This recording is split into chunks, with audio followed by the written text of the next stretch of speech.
Oh, yeah. You don't have a choice. What's up? It's Wednesday. What's up, guys? TGIW. We got 18 seconds, and we're going to go on the FM, get this show going. It's going to be a good day. I feel it. It's going to be a good day. Kurt's on second breakfast, so you know it's going to be a good day. Woot! The healthy, and then the not so healthy. Sometimes you need that, though. Good morning. You're listening to KHEA Radio 99.5 FM. This is Kickstart. I'm Gardy. And I'm Curt. It is Wednesday morning, 8:37. I'm excited to be broadcasting right here from Lamarck, Texas today, although I am a little sad. I saw something on social media earlier. What did you see on social media earlier? I thought you'd never ask. I saw that Mama Francis Soul Kitchen is closed today for training. So they're doing some training and some food, certification stuff that they had to stay up to date on. Oh, she's doing the training. I'm like, because usually it's like training as in I'm training somebody new, but you want the restaurant opening for that, right? Yes, but whenever you're a family-owned business, a local one, especially like Mama Francis, hey, guess what? You're the boss.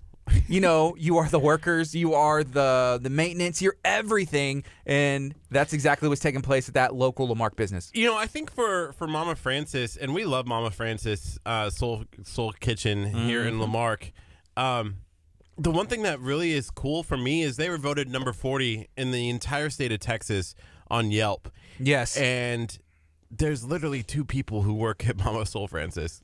Yeah, I know. There's 2, a husband and wife duo. That's impressive, and it's recipes that that they learn throughout their life. And I was in there the other day with my family because why wouldn't I be? It's so good. And they were saying like, "Hey, do you like the dessert? That's my grandmama's recipe." And it's just really cool to see some of those recipes, make its way down. And now we get the benefit of eating those whenever we want to, except for today because they're closed. Maintenance. Right here in Lamarck, Texas. It's going to be really hard to choose now because we got K&D's chicken. Woo! We got Mama Francis Soul. These are lunch choices that we have to make. Kurt. And then just down the road, we got Benito's. Yeah. How do we make a decision on where we're going to eat when it's close to our... Man. And then there's tacos right at this gas station over here. Kurt, I'm gaining weight just listening to you talk about this. These are tough. These are the tough choices that you and I have to make as co-hosts of KHEA Radio's Kickstart. I know. It's the tough decisions. It's a hard life. Where do we eat? It's what I look. Do you remember in school when you had that favorite class and you looked forward to that favorite class every single day? Of course. Mine was speech and debate. Right. Yours was probably what, PE? I don't know. I don't remember. Okay. It was like 35 years ago, man. Yeah. But you're sitting there and you're like, hey, I want this class to get here. For me, that's what I do when I'm on this radio show is I'm just like, all right, 11:15. Just waiting for it to be over so that it could be lunchtime. Time to go eat lunch. First lunch. We started all this because Kurt, he walked in the door this morning with his normal stuff, but he had one thing extra. It was a little smoothie cup.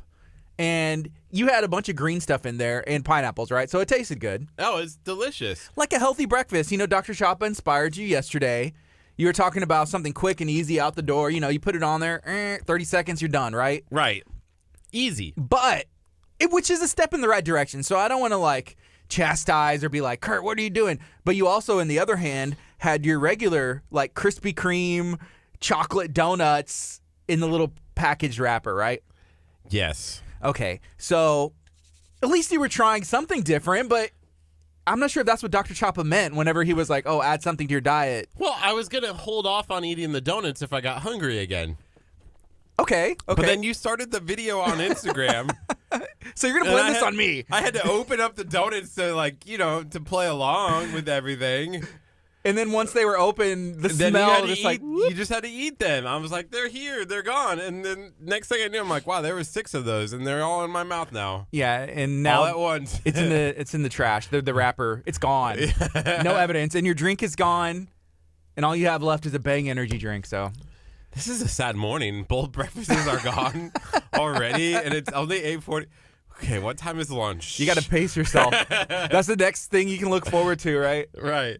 Oh, well. It's 8:41. This is KHEARadio.com, 99.5 FM. Good morning. Thank you, everybody. Thank you for taking the time to tune in. We're excited to be broadcasting from Lamarck, Texas. There's a lot of great restaurants close by. including Mama Francis, K&D's Chicken, Benito's, all of our friends here, and there's some breakfast places. And that's where you got that from the gas station. The chocolate donuts, rest in peace, right? Yeah. Is it bad? Okay, so there's this new gas station right down the road from us that just opened up, right? And they just started their taco section. Oh, it's called, brother, yeah, they did. Yeah, it's every day is taco day or something like that. It's something weird. I was like, oh, that's actually really I think it's catchy. called like Always Tacos or something like that. Yeah, I don't know. right? Yeah. So I was thinking, is it bad if I like talked to them and said, hey, can you just automatically have one ready for me? Like 8:15, Right. 8 o'clock. Yeah. You know, where it's always ready, where I just grab it and go. And it's like I pay for a month in advance, you know? Yeah. So I just grab it and I don't have to sit there and wait for them to cook it. And then I have a breakfast taco. Hey, there's nothing wrong with that.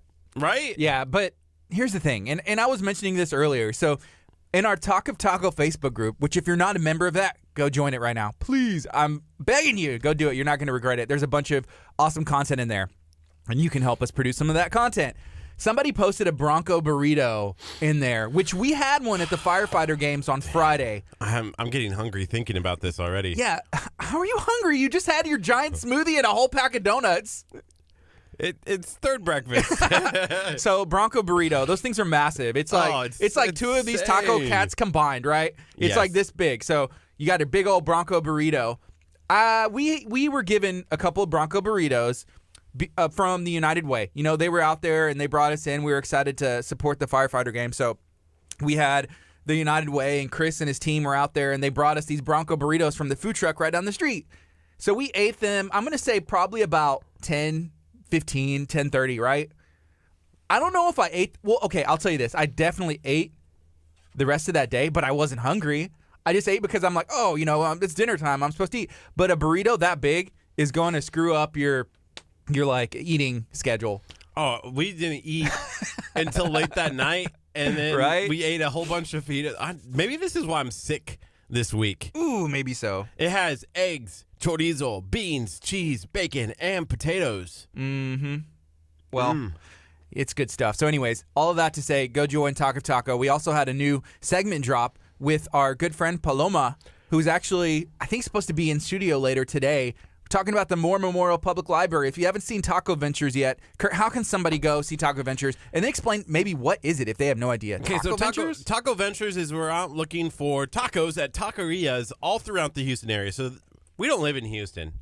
We live in Lamarck. And Right. we know that there's good tacos in Houston, like in the actual city of Houston. But we know a friend, Paloma, who already was doing this, and we said, hey, do you want to just like grab some quick videos and we'll make a little segment of it? And she's like, oh, yeah, for sure. So we did it. You can find those videos on our Facebook page. Yesterday we dropped it, so you just have to scroll down a little bit and see. Yeah. Or just search for Taco Ventures. And then you can also find her blog, you know, Wonder Through. She has a social media page. It's producing great content as well if you want to read about it. And now we're going to be able to offer some videos that you'll be able to see because reading is great. You know, we support the Moore Memorial Public Library, Lamarck Library, all of our local places. And I love whenever I see kids reading, like my son. But there's also something about video that I mean, if you don't have to pick up a book and you can watch the video instead, right? sometimes you miss a lot of the passion, I guess, you know, a lot of the creativity that may go on in your own head. So I see there's value in both. Sometimes you just like, hey, I want to see a video. Oh, that looks so good. Or you can read about it and see how descriptive someone like Paloma can be as a writer. And it's just fun. It's just different ways that people can get that same content. But it's 8:45 right now. This is KHEAradio.com, 99.5 FM. I saw that Pierre was on earlier, and Pierre's supposed to have a show later today. Have you seen who his guest is? No. It's taco related. Who is it? Let me double check because I don't want to say the wrong thing. But yeah, Pierre Castillo Live. If you're not on air with Pierre, then you need to make sure you go check him out. He's doing a lot of really cool things in the community. And yes, I was right. He's having Taco Cabana in. That lucky dog, Pierre, done did it again. He's going to have Taco Cabana in on his show. What's Taco Cabana? Curt Casper. Put some respect on Taco Cabana's name. I'm just saying. You don't know who Taco Cabana is? I guess not. Oh, man. Well, they don't have Taco Cabana in Nebraska, probably. Right. They don't have Taco Cabana in Vermont. No. It's only a Texas thing? I don't know. I don't think I've ever been to Taco Cabana. Well, Tell me about it. okay, whenever you go to Taco Cabana, it can be any hour of the day because they're open 24 hours. Okay. You walk in, you order your food. I went on a kick where I was getting like salads, but they'd put like the steak and fajita, whatever you want on there. And then they have like a salsa bar. And it's a little bit of salsa heaven where you can kind of mix and match. Oh, I want sour cream. I want this. You know how you like the ranch mix stuff? Right. They have like a ranch hot sauce that you can put on there. Jalapenos, add your own extra cheese, all kinds of amazing stuff. So that's cool. But then on the weekends, they have stuff like they have chorizo in the morning, but like barbacoa and some other things. But they have these big like pizza boxes, what you'd get a pizza in, but it's for breakfast tacos. So it's kind of like a fancier Taco Bell. That is correct, actually. Okay. It's more of a, I would almost consider it fast food, but it's not as fast. It's like, hey, take your time, sit down. You're at Taco C, man. Relax, your family. So like Olive Garden. I could get like a Doritos Locos tacos at Taco Cabana? No, that's not accurate. You can only get that at Taco Bell. I don't want any other tacos that don't have like a Doritos as a shell. Yeah, and you could probably try and make one at your house. If you found a Dorito and just make a little Dorito sandwich. Yeah. Well, hey, good morning, everybody. Lida, I see that you're on a billboard. Did you see that? I saw the billboard. How cool is that? Right? That's for that festival. All I thought about was, visions of plums and coconuts from when we did our super awesome share-a-thon and she was playing. Yeah. And it was so relaxing. And I was like, oh, this is awesome. Yeah, we need to get Lida back in studio for a couple things. Yes. She can talk about her music, what it's like to be on a stinking billboard, which is amazing. And that's on, I believe, I-45 South as you're heading into Galveston, and that festival that she's going to be performing at. It might just be that Lida's coming in tomorrow. That would be amazing. But we just have to speak it into existence first. Oh. Lida, come in tomorrow. Come in tomorrow at 10 o'clock. So we can talk about Falling Tide Music Festival. That would be amazing. I want to talk about it. I want to learn about it. And I want to see everything you've been up to. I saw she was in that... there was like a swimsuit, a classic swimsuit show and competition that went on, and she was in it. Yeah, it took place in Galveston. Everybody had to dress up in an old. It was like a pageant in a little way. bit. I think so. It's fair. It was cool. Kurt, would you be in a classic swimsuit competition? No. Yeah, me either. No way. What would it take? 80 pounds less than what I have on my body right now, and definitely not eating a third breakfast. It's a sacrifice. I think also Paloma, who I know is on her way in here today. Yeah. I think that part of her requirements for coming on once a month is that she has to bring us tacos. Oh, is that new? I think so. I think we have to work that in. I mean, we're giving them this for an opportunity to come and talk about more Memorial Public Library. Like, we should get something in return. We are. The books and knowledge. With a K. I like just spending time and learning about the library. That's knowledge is power, Kurt. Gardy, are you going to say that we can't get tacos? No. Okay. We can always get tacos. There's literally tacos down the street. I just want tacos. I want a third breakfast. You don't need a third breakfast, Kurt. I do. We need to have an intervention, and I'm drawing the line. First breakfast is okay because it was kind of healthy. Second breakfast, you're just like, eh. What about, does it count as second breakfast if you eat it together? Like, it's almost like the eggs and bacon, you don't count the bacon as a second breakfast. That's true. So like this would technically still be first breakfast, just like donuts and shakes. Well, yeah, it's just a very big breakfast. One could stand alone. Like, each breakfast could be its own. That's whenever you draw the line. Whenever it's just like, oh, that's 300 calories. Oh, that's 300 calories. Oh, you consume 600 calories for breakfast. That means I still got... Do the math, Kurt. But what are you trying to do? Like 1,400 calories. You're trying to stay on that 2,000 calorie a day? Oh yeah. Diet? Okay. Before noon. Man, that's tough, dude. Yeah. So it's 8:51. This is KHEA Radio, 99.5 FM. Feel free to share this video out and let us know what do you have going on today. I saw Vanessa left a comment earlier. She said, Gardy, who's the new scruffy homeless-looking co-host? What happened to Kurt? He moved. And now he's homeless. Not homeless. He thinks he looks good with the beard, which maybe he does or doesn't. I can't decide. Do I keep the beard or do I get rid of the beard? Obviously, it feels nice. It needs more time. It needs a little bit more time to decide. But now's the decision. Now's the breaking point. The breaking point is either I go full on. Just shave beard. it. It's summer, dude. I know. Yeah, summertime. That's the other thing. It's not the time for a beard. No, it's not. Which Fall is. Sure. I agree. Yeah, it's summertime. Okay, I'll so shave it tonight. Are you just waiting for me to talk and then you just like bring up your beard? Yes. Okay. Well, let's take a quick break. This is KHEA Radio 99.5 FM. Coming up next is After Grace. All right, folks. I think Curt should shave. You know, it's summer and it'll be cooling and it's just like a different look.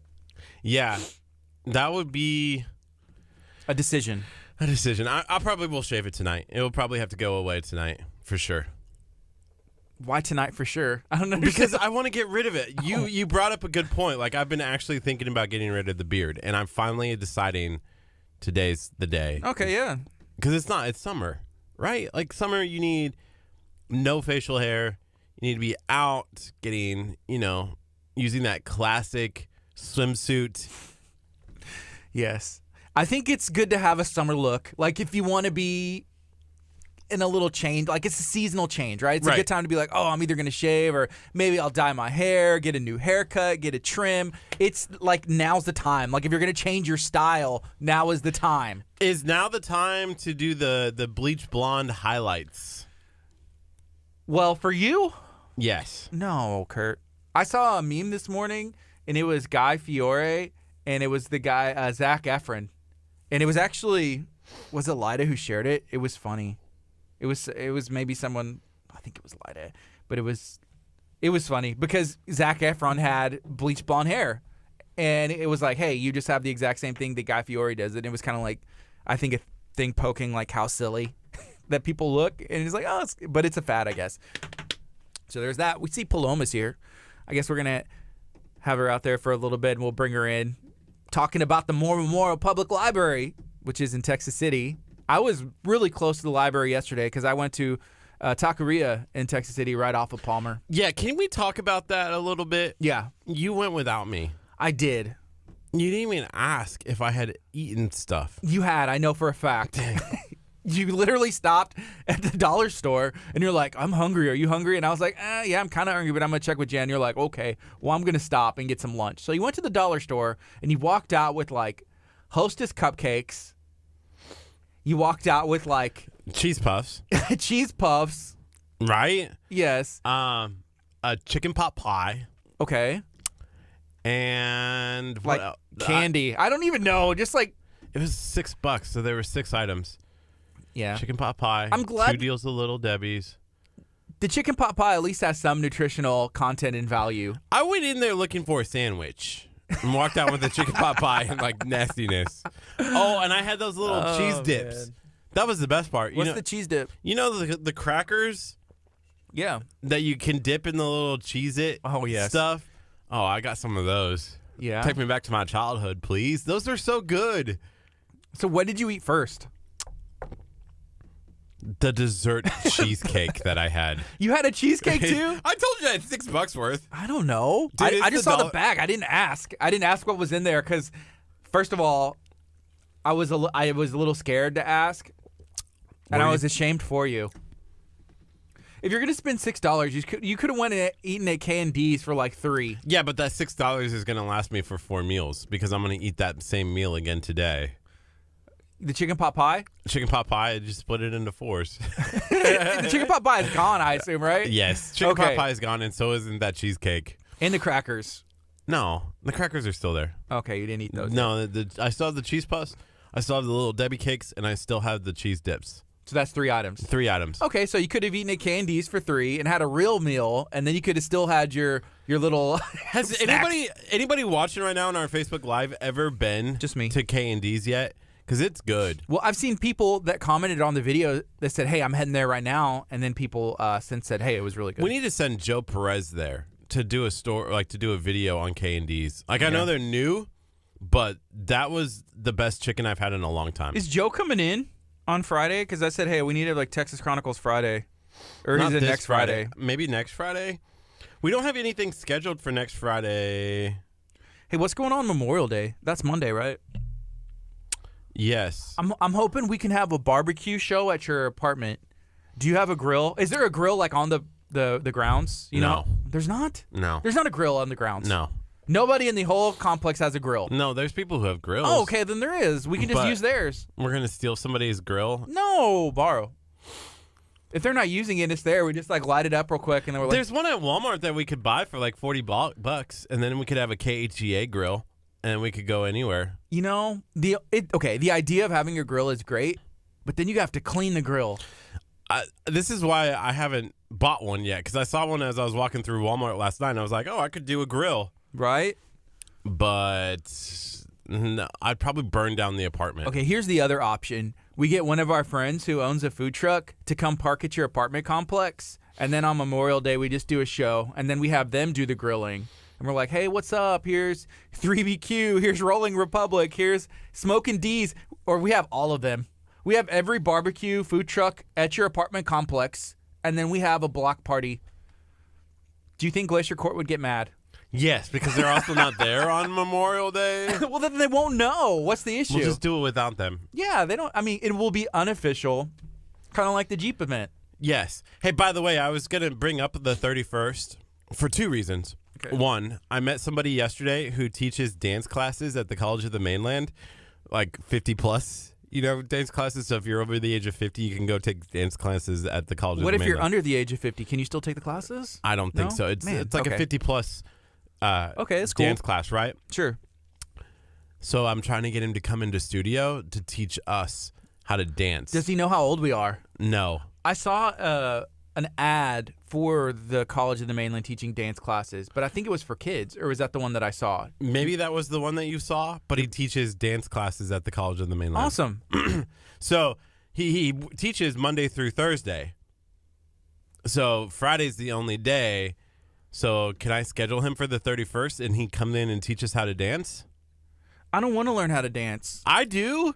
I want to be on Dancing with the Stars Bay Area. Oh, I saw that message. And, you know, so, okay, here's what happened. We're going to be giving away some Dancing with the Stars tickets, which is awesome. You know, the Bay Area Alliance for Youth and Families. Whenever I first saw the message, it was like, hey, guys, we had somebody. And I was like, oh, man. I got really excited.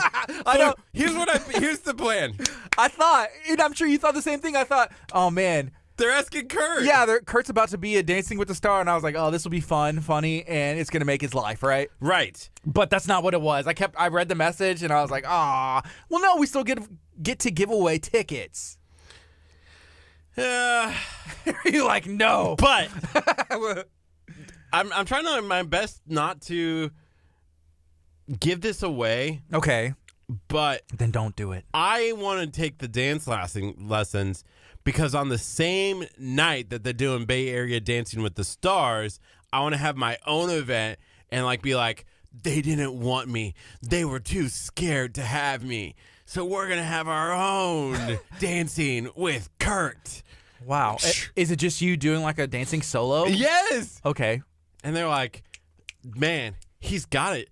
Like, I'm going to do all of the dances in one. And it's going to be the gentleman from the comm who's going to teach me how to dance. And you dancing with him. That's going to be the thing. No, I'm going to dance by myself. I'd rather see you dancing with him, for the thing. That'd be funny. It's almost like when Queen, when he decided to go do his own, it's going to be just like that. Like, it's going to be like I was good, but then when I went on my own, I was even better. Wow. No? I don't know. I guess we'll find out. Is this something that you're really, really passionate about? Might be more than angry about. No, I'm not angry. I'm passionate that I was a little bamboozled that is this revenge? They even had somebody drop out, and instead of asking me, they just wanted to give away some tickets for it. Well, no, they didn't drop out. It's somebody who had tickets to the event, not somebody who is in the event. Oh. So that's what the message was saying. Do you understand now? Okay, but now I feel foolish because should. I've put this out there that we're going to do this. Yeah. Sometimes your mouth, how do they say, writes checks that you can't cash. You're supposed to make your boxing debut this summer, and summer is here. Summer's here, dude. So we're going to be having Curt get knocked out here pretty quickly. It's gonna be fun. Hey, is Paloma supposed to be in here? It's 9 o'clock. It's 9:01 actually. I thought we were bringing her in at 9:30. Okay, I don't know. I'm just kidding. I'll go get her. He's trying to make her wait. She's out there, and maybe she had tacos, but we made her wait so long she had to eat them. so they wouldn't go bad. But hey, if you're watching on Facebook, what's up? What are you guys up to today? Let us know. Oh, man. What's up, John, the baptized barber, Mandolin? Good morning to you as well. Robin with Axe Masters, good morning. Good morning. How's it going? You doing good? Yeah. All right. So, is that you from the social media page of the library? Or is that somebody else that's helping right now? Right now, I believe it's Luke. Okay, Luke's doing a great job. So anytime that we talk about something, if we talk about grilling, he's like, oh, if you guys want to grill. And then he's like, how to grill everything. Simple recipes for the great flame cooked food by Mark Bittman. And then he's doing call numbers. He's done a couple. You can take a taco tour with the Tacos of Texas by Mando Rayo. 641-84-RIO.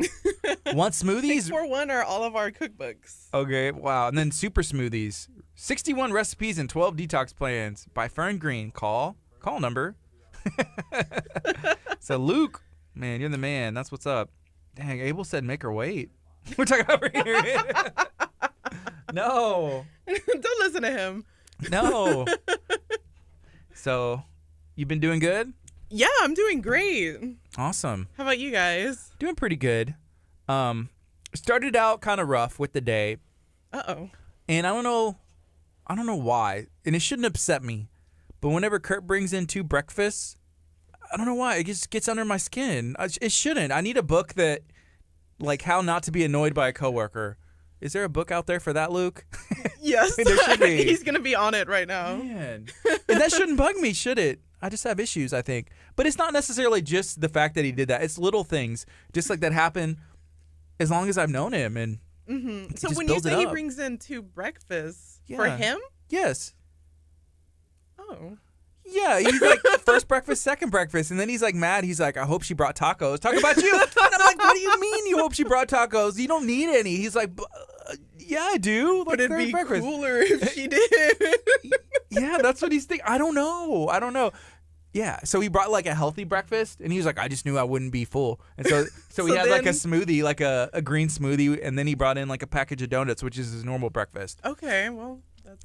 And he ate them both at the same time. But anyway. Jeez. Yeah, he's great guy. Maybe Gardy wanted a donut, right? I mean... I wasn't even offered. They were gone before the show started. Package destroyed, thrown away. What are you doing, Curt? I mean... I think he's checking to make sure that... No, he's not sharing breakfast. That's what. Oh, yeah. He's probably eating another breakfast out there. He's ordering breakfast. Yeah, can you come deliver some breakfast for me? Hey, so we were out on 6th Street on Friday. We had our morning show out there for the firefighter games, which was a lot of fun. Was it really? Yeah. Awesome. And then we went later that night, and they did, some of the games, but we talked to some of the fire chiefs, and it's really cool how they do those events on 6th Street. Mm-hmm. It is. I really like that area. I've gone down there for lunch a couple of times, and I haven't gone yet, but I see where all the food trucks are parked, and I need to go check them out. Have you checked out Bronco Burrito? No. Okay. And they're there, right? They are. Yes. They're there every morning, I believe, and then they have the location in Galveston as well. Okay. So that I remember eating at the location in Galveston, growing up and as a teenager, we're going to Galveston the weekend or just whatever. We'd stop at Bronco Burrito. Mm-hmm. And now they have that food truck, which is really cool, and that's there as well. But it messes up your day because it's so big. Mm-hmm. If you eat it like 9, 10 o'clock, you're not going to be hungry probably for the rest of the day. Have you ever had that happen before? Yes. Yeah. Yeah, I have. Maybe that's another thing I need to work on because that irritates me too. And I'm just like, I can't stop because it's so good and it's big. And then like it's dinner time and I'm not hungry, but should I eat? But you could eat, right? I mean, I could eat? That's one of those mottos I live by. I could eat. Yeah. I could eat. And I then could just try eat. it. I could have peace. Yeah. So here's another book. So I tried dealing with difficult people, how to deal with nasty customers, demanding bosses, and annoying coworkers by Robert Cava. Call number. Thank you, Luke. I'm going to have to get that book. So do you have a library card so you can check it out? I know people. This is true. I should bring you an application next time. How long is the application? It's 1 page. Okay, just a 1-page thing. That's easy. I need to get a library card. And half of it are the rules. Okay. Of checking out items. Okay. Yeah. Which is good too because, and then that means only like the other half is just information about me, like my name, address, your simple name, stuff. address, phone number, email. Are you gonna run my credit? No. Do a credit check? No, and overdue fines don't affect your credit either. Okay, good. Good. They just keep you from checking on items if they go over $5. Okay. Yeah. Okay, good. Because keep it at $4.99 and you're good. yeah, you never know. I don't know. You never know. And it always weirds me out whenever you go to the doctor's office and they want like 15 pages of content. I'm just like, oh my goodness, I shouldn't have came, and I just want to throw down and leave. Yeah, but they need to know that stuff. Hey, Kurt, how you doing, man? Good. You brought us coffee. Hey, he brought us coffee. I did. Yesterday they brought in 2 coffees, and he kept them both for himself. He never even gave me one. I tried. What's You just going never on, took Kurt? it. You're just Man, I'm so everything. sorry. I was on the phone, and I was like, hey, just calling to confirm that Chris is still coming in at 10 o'clock, and the lady was like, who are you? I'm like, Kurt with KHEA. Who do you need? Chris. And she was like, let me find out. And then I was left on hold for 5 minutes. I'm like, I can't be on hold this long. Like, figure it out. You okay? I'm okay. I'm okay. But you made it. I made it. You made it through, Kurt. That's I what's did. up. Hey, good morning. What's up, Neola, Josue, Henry, and Sol Balderas. How's everybody doing? Doing fantastic. You're okay? I'm okay. I'm All ready right. now. Did We're you take good. a deep breath? Let it out. Let okay, it go. don't Let it go. Can you do me Hey, a can we fix the camera? Yeah, we can. Can you do me a quick favor? Yes. Never blow on the microphone again. Like that? Yeah, ever. Was it loud into the mic? Yeah, it was clipping. Oh, I'm sorry. That's another thing. I need to get that book, Luke, like stat. Like What stat. are you doing? Listen, Woo. it's KHEA Radio, the Kurt Casper story. It is. As long as that's what it. I told him like one day Wow. Part 1. he's gonna write a book, and he's KHEA Radio, the Kurt Casper story. It's going to be about like himself and the man, And the other guy. everything that goes on in that little world, like the little mouse in there. Is he running or is he doing a slow jog? The sloth from the DMV. Hey, good morning. So what do you want? Do you want me to flop this one back over? And do No. that shot? Just scoot that one back just a little All bit. right. Can you We're see trying me? something different. Okay. We're trying something different. The Okay, low but angle? no, I don't know how I like feel that. about that. Let's just switch it back. Okay. You're good. She was like, what is going Then we'll on? do this. Okay. I like that. That works. Easy. Okay. Easy. You good? I'm good. All right. Hey, so let's get into this. Let's see. We have 2.5 minutes left of this song, and then we can go on the FM as well. But we'll go ahead and start talking about the library. All right. All right. So there has to be a lot going on because summer is almost here, right? Yes. And is it fair to say that's the busy season for you guys? Absolutely. Mm-hmm. Absolutely. We've got daily programs for different ages. Children's and teens are the groups that we like to target during the summer. But for the summer reading program, we also want adults involved. We want everyone reading, and you have the opportunity to win prizes, and then teens and children can get free books. And this year, we're also going to be giving away free Whataburger Jr. coupons for kids 12 and under. What about for like adults 30 and over, like that are sitting across the table?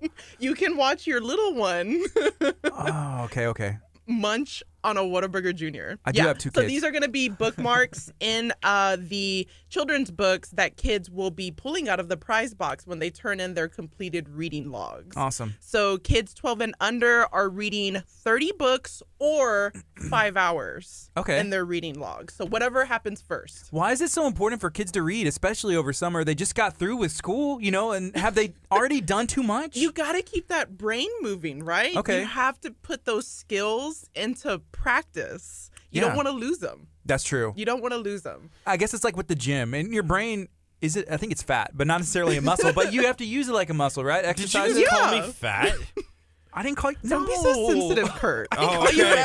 I didn't hear the first part, but all I heard was Kurt's fat. And then- See what goes on? This is what I'm talking about. Saul I didn't even already- say his name. We're in Kurt's world, right? Kurt's We're just world? in Kurt's Yeah. world. KHEA Saul Radio. said like something like, "Hey, summer's almost here. Be ready for it." And I said, "We done goofed. We ate too many tacos."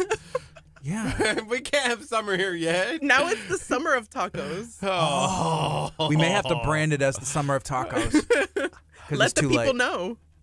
I declare summer 2019, Stamped. the summer of tacos. There you go, people. I love it.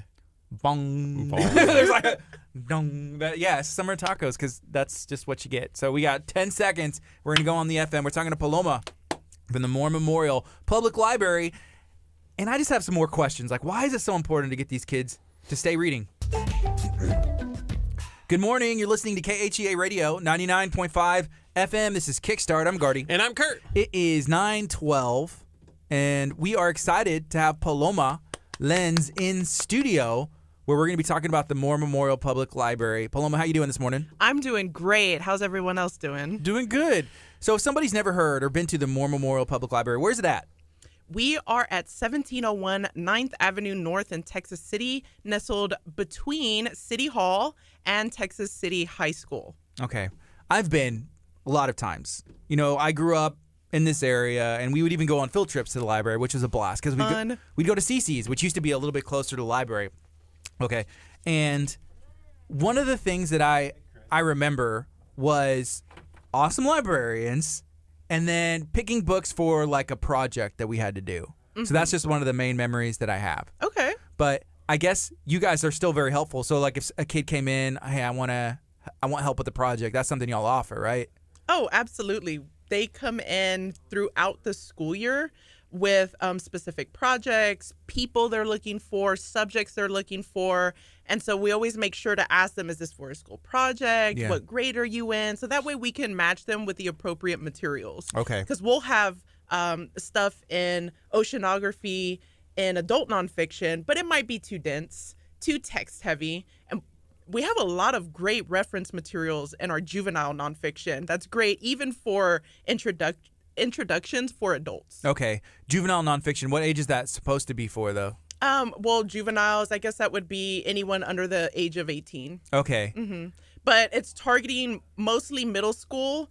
Well, really, it ranges. Yeah. It just depends on the book. It could be elementary level, middle school, or maybe ninth grade. And then after that, it's good to kind of swing them over to the more research oriented materials in the adult nonfiction. Okay. And before we went on the FM, we were talking a little bit about summer. I think of summer break, you know, oh, let's go to the pool, let's go to the beach, let's go maybe vacation or Schlitterbahn. Read a book on the beach. There you go. See? You can always bring a book with you, right? Sure. But you can also come to the library. So let's go to the Or library. more than just checking out books. I mean, Okay. we've got programs every single day for kids 12 and under, for teens 12 to 18. There's always something to do at the library. Even adults can participate in our summer reading program. Everyone has a chance to win a prize. Children 12 and under who complete a reading log, either you read 30 books first or you read 5 hours first. Whatever the case, bring your completed reading log in, you get a free book. And all of our children's books will have a free Whataburger Jr. coupon bookmark nestled inside. So yesterday I called Perry Brooks because I'm trying to get some barbecue. For some of our events that we're doing, you know, and stuff. Mm-hmm.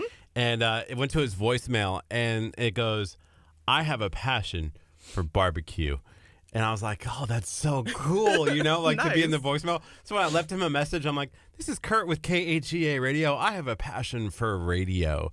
And I just thought it was a cute little, like, funny voicemail back. But you have a passion for tacos in libraries. Absolutely. Like, that's I crazy. feel like they're best friends. Like, I really want your are. kind of, like, library energy passion in my life, like, right now.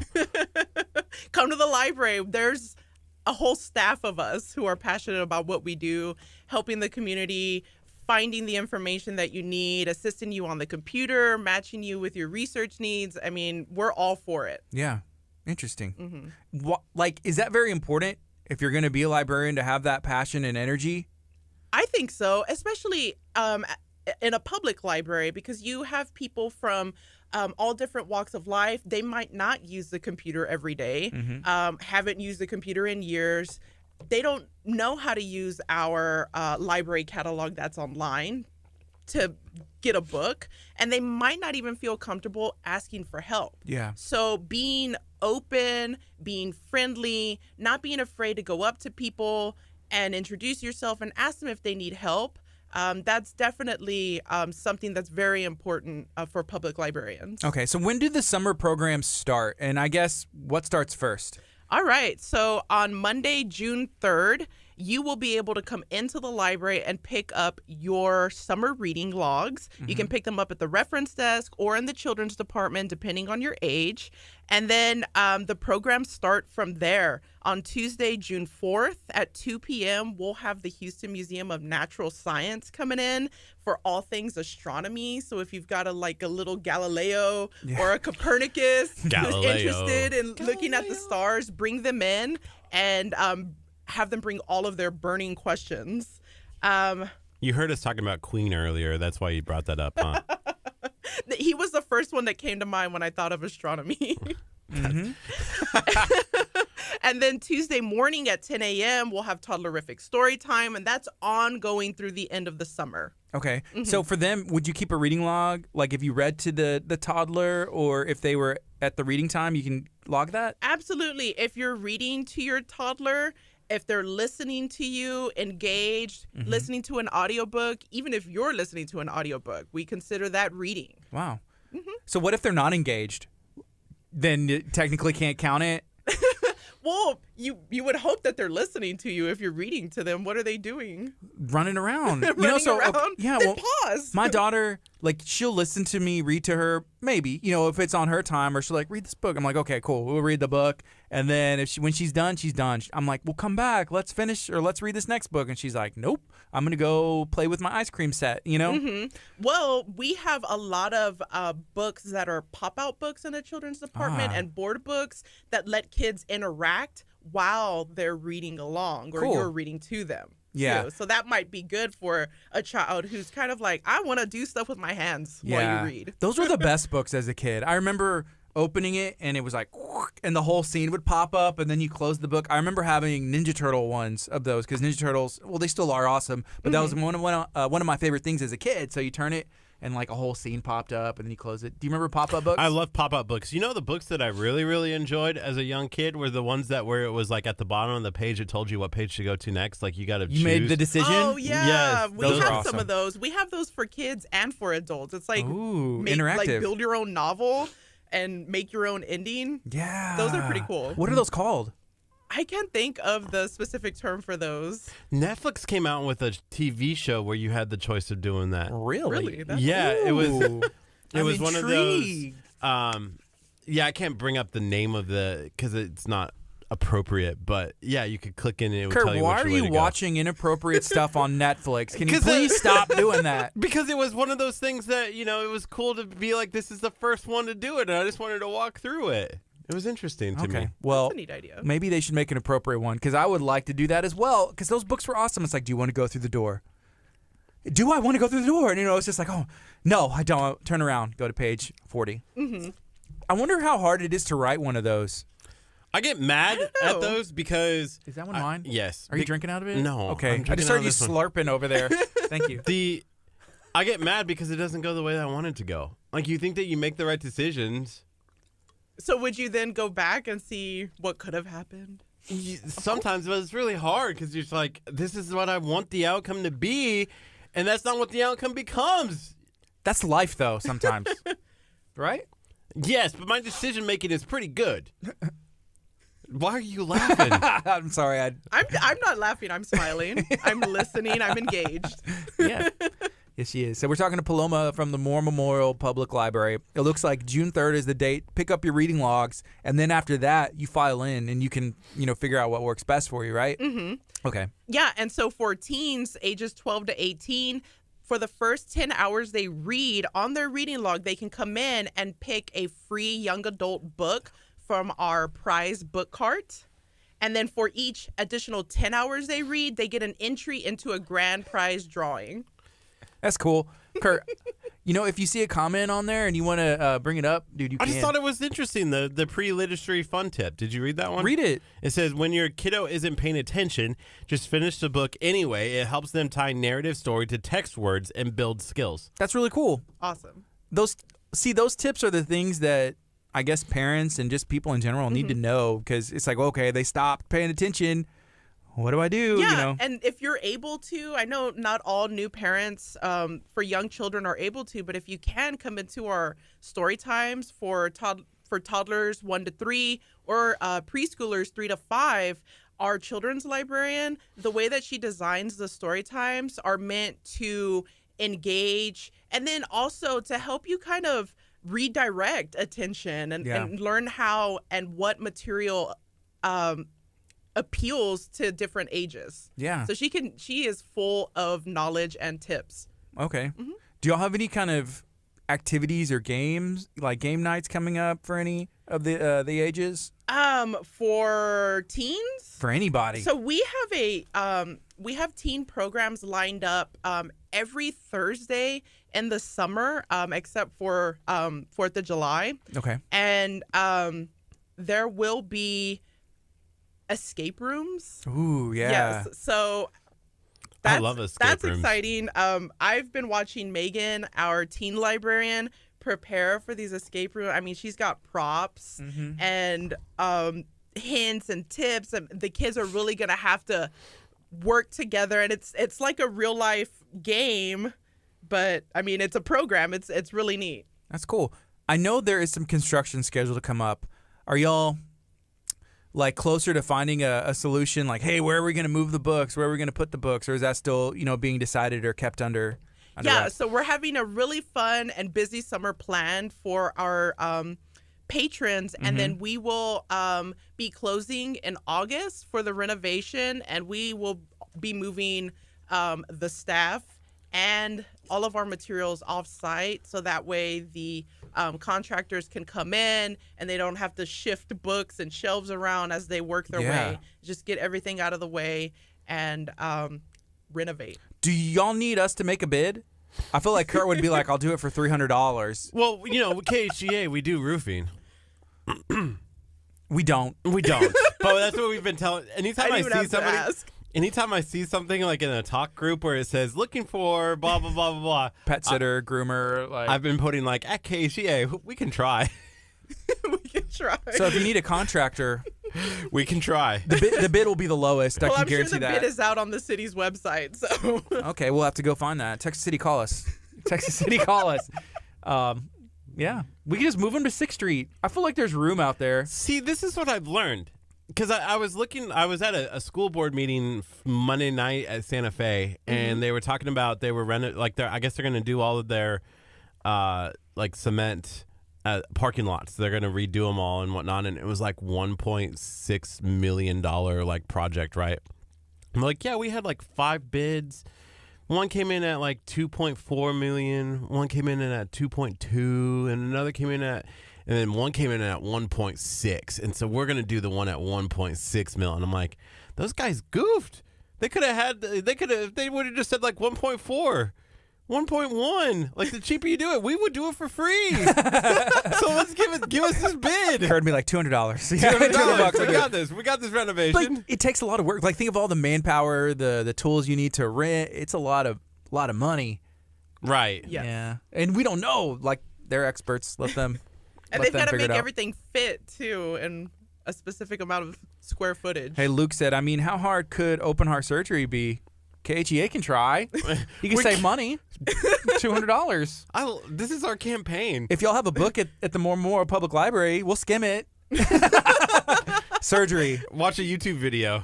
Yeah, you can learn most things on YouTube these days. I think we hit on something. Is that the new Radio, motto? we can try. We can try. Summer of tacos, then we can try. Well, I think we killed the summer of tacos. Like, we are very successal for that one. Beachbody ready? No. You don't even have to try anymore, right? Taqueria ready? See. Can we talk about your taqueria? Taqueria ready. Taqueria ready? Oh my gosh, Yeah. it's a great little pun. If Ethan was here, he would be like, good job, Gardy. Thank you. Taqueria ready. So, Taco Ventures. Yes. What is it? It's awesome so is what it is. A behind the scenes look while I'm there, trying out the food, scoping out the space, talking with the people behind the business, and sharing videos. Yeah, so there's one that dropped yesterday. Yes. Taco Tuesday, right? Mm-hmm. And it was they're red, Rojo. Like that's what the name of the place is, though, right? Yes, El Rojo Loco. Is that what their calling card is? Like, hey, we have some of our specialty Rojo Loco tacos. Yes, they do, and then they also have. I wasn't able to get video of him, but they have a mascot, and he is actually a man with red hair and a cowboy hat, and he's El Rojo Loco. Oh, that's cool. It was on the menu. I saw it on the menu. Yeah, that's their little icon. Wait, is there really a guy there that has red hair with the hat on? No, so it's like a costume. Yeah, like a cartoon character. Cool. And he was. Did somebody say costume? Wow. I've never seen you so engaged. Wow.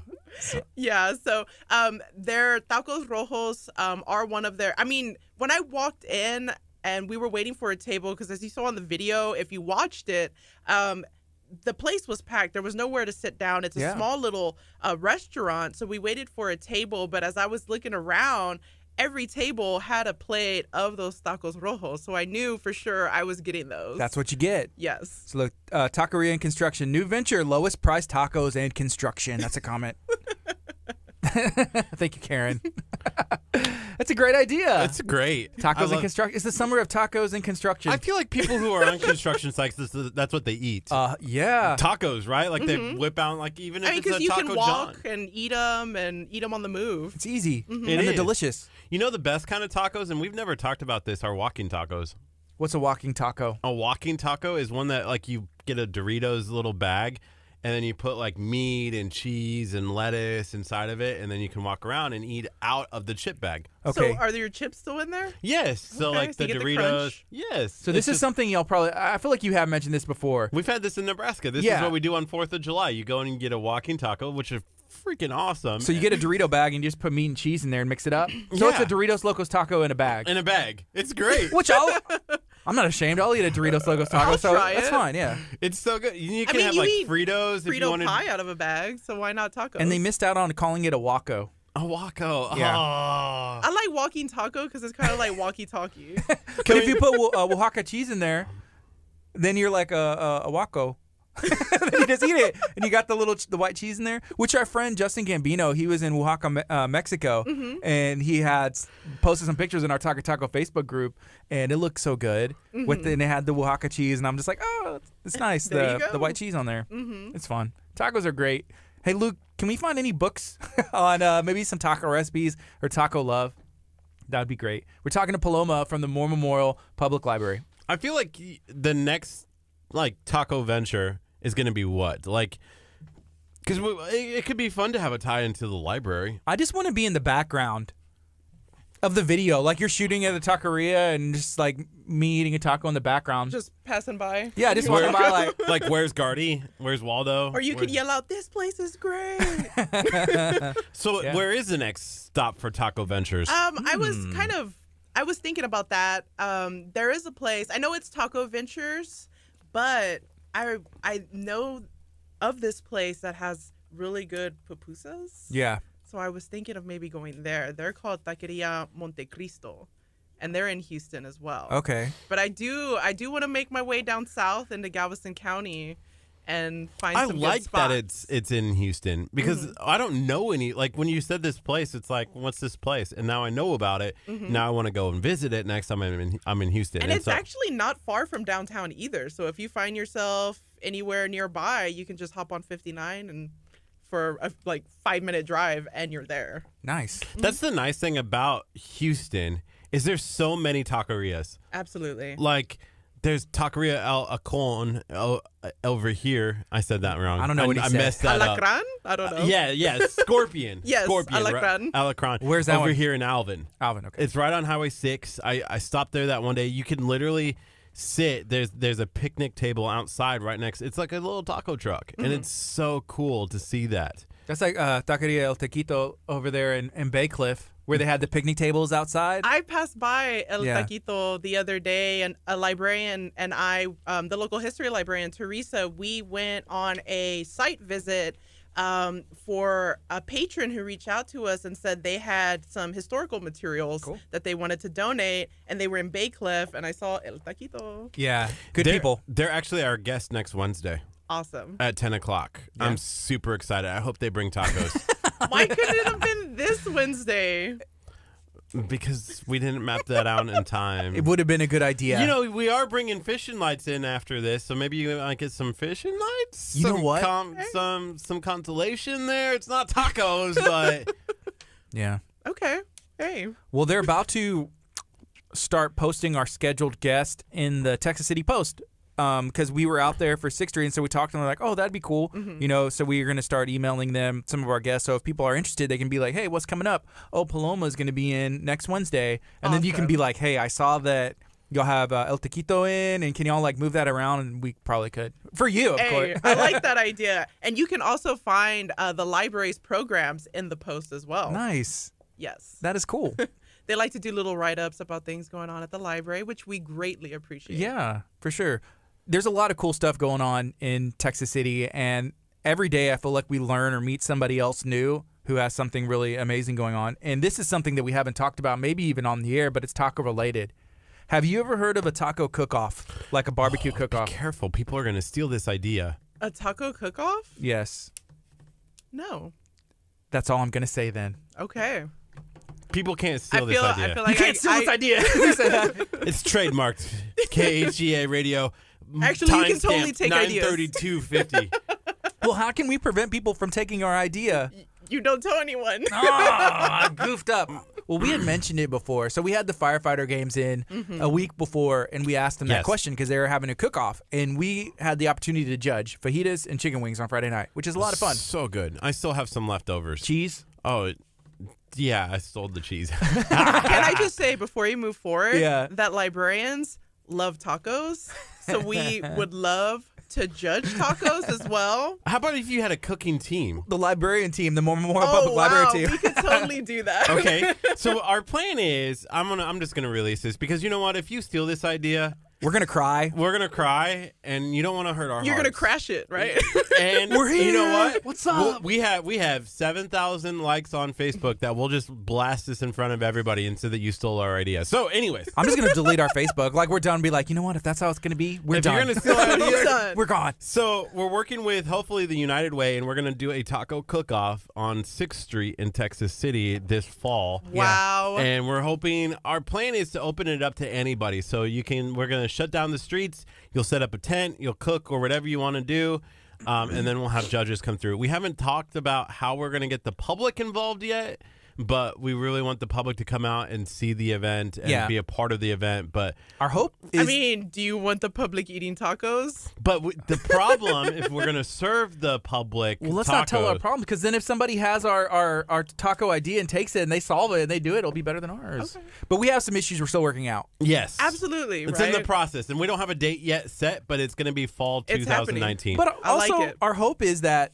each one of these, like the public, will get involved because they're like, hey, I have a friend who has a team, and then you can hang out at the cook-off at their taco tent and like sample it, and then they have their entries and everything. But if the Moore Memorial Public Library had a team, you know, if like Abundant Life had a team, if your grandma had a team, like everybody can literally come and have a team. I like that. I know some people. Yeah, they can throw down, And then right? I work at the library.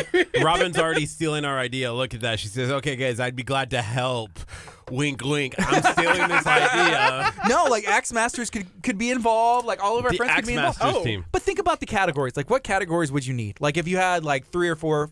So, do you need like pastor? Right?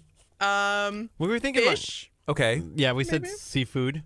Uh-huh. We said a beef, chicken, seafood, and there was one other one. Well, let her see. Like maybe she has an idea that we don't. Okay, I'll let her talk. Yeah. Yeah, so fajita, Okay. beef or chicken. Either one, whichever you feel is better. I like it. Whatever's your specialty. Maybe pastor, because pastor is very popular. And fish or seafood. And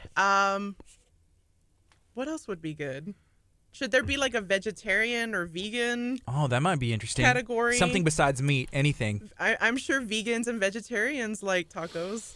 Okay. We gotta I like keep that. this a legit taco cook-off. If we're gonna throw in like non-meat tacos, You know then what I'm would be done. good? Like I'm char done. beans. Char beans. Quesadillas? Ooh, quesadillas would be Don't good. you like cheese? No, But I don't want quesadilla isn't a quesadillas. taco. No quesadillas. No, if we do anything different, I feel like it should be like a wild card. Like, hey, pick your own. An NTR. Your own taco. Yeah, whatever you pick. It's a wild entry, you know. And then Okay. also the other thing, which would be fun, is charo beans. Like if you had beans, and then that would be easy to judge. And what goes better than tacos? Rice and beans. But Yeah, if we had to pick one, let's do beans. absolutely. But we'll see. An NTR, a not taco related category. Yeah. So Luke, Mormon Memorial Public Library said got to have a crispy category. That could be an option. Also, I think like flour and corn. Like I don't even know. Like maybe even just like a judging on tortillas. Absolutely. I don't know. There's so many things, and I don't know if we should take it easy if it's like the first one, because our hope is it's a success, obviously. But It will be we'll a see. success. No one in America, like people from all over the world are going to be coming to Houston, Texas, Texas City, Texas, to compete in the World Championship I like it. Taco Texas City Cook-Off. Taco cook-off. It just rolls off the tongue. World Championship, Texas City Taco Cook-Off. yeah, All right. It'll be the World Championships. I believe so. So would each tent be able to submit to each of the categories? I believe so. That's cool. Yeah. So yeah, if you have a team, if Moore Memorial Public Library, whenever Moore Memorial has their team, right? Right. You're gonna have, I'm gonna enter for my chicken, my beef, my seafood, and then the wild Breakfast tacos. That should be a Ooh. category. Yeah. This is going to be so much fun. We're going to make this like an all-day thing. Like it's going to be a blast. It's gonna have to be with all the categories.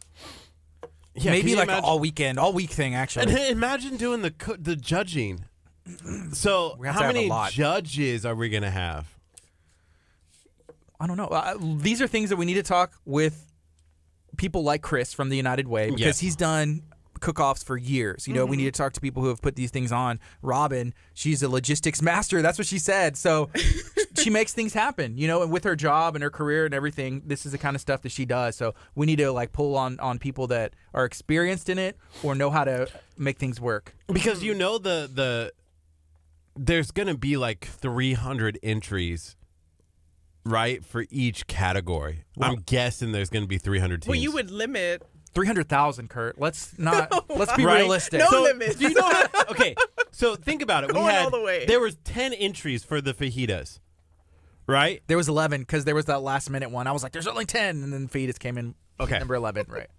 But how long did it take for us judges to do all 10? So, okay, if you look at the Houston Livestock Show and Rodeo Cook-Off, they have teams of judges. So that way it's not like one set of team tasting all 300 entries for the fajitas or beef, whatever it is, right? So they may have 5 sets of 10 or something. Okay. And so each one of them will taste. And so not everybody gets to taste everything. That's how that works. What? I want to taste every single taco. You say that now until you taste every single taco. 300 bites of tacos. And then we don't see you for a while. Yeah. I'm okay. I'll be Will fine. you even make it to be able to set down your winners? I don't know. After eating 300 tacos. How do you judge a taco though? Like that. See, it's easy to do fajita meat, right? Like when you're talking about like tenderness, you're talking about display and how it looks, how it tastes. But what is Yeah. it paired with too? Right. Are Any they serving toppings? it with cilantro and onion? Are they serving it with cheese, lettuce, and tomato? I think whatever they want. Did all of that go together well? That Yeah. goes into how you judge it. See, this is Not why. only the flavor of the meat. This is why it's the there's taco never as been a taco whole. cook-off. No, this is why you're not going to be a judge. I think it's easy. It's easy. Whenever you judge a competition, it's on the look, it's on the taste, and it's like on the feel, like the presentation as well. So Yeah. how is the taco designed to be served? Serve it that way, give it to me, but make sure that it's going to be able to hold its consistency and flavor for, you submit at 3, the judges are eating at 3, 10 minutes. So if you put something in there that may melt or like be a little weird or not going to hold for 10 minutes, then don't put it in there. Cilantro, onion, meat, it's good to go. A little bit of salsa if you want. I don't know. I'm cool with a soggy taco. Just saying. Yeah. As long as it's delicious, Then you can it's still cool tell. with me. Mhm. Yeah. So it'll be fun. We're going to work out that stuff. That's awesome. So we still need an official name. We still need some other stuff. But Talk of Taco Ventures. Mm-hmm. It's going to be a lot of fun, so stay tuned. Right now it's 9:40. We're talking to Paloma Lenz from the Moore Memorial Public Library. We've been talking about tacos right now, but before that, we were talking about everything that's going on at the library. Yeah, there's a lot going on at the library. How can people find out more information about the library and what you guys do there? So there's multiple ways. The first is by visiting us, and we're located in Texas City, 1701 9th Avenue North, in between City Hall, Texas City High School, and across from Blocker Middle School. You can visit us on our website, texascity-library.org. You can follow us on Facebook. Just search Moore Memorial Public Library. And you can also keep up with us on Instagram. We are at MMPLTXC. All right, so that's the best way. MMPLTXC. Yes. Can you say that one more time? MMLPX. No. Never mind. PL. Okay, just stop. Can you say it one more time? MMPLTXC.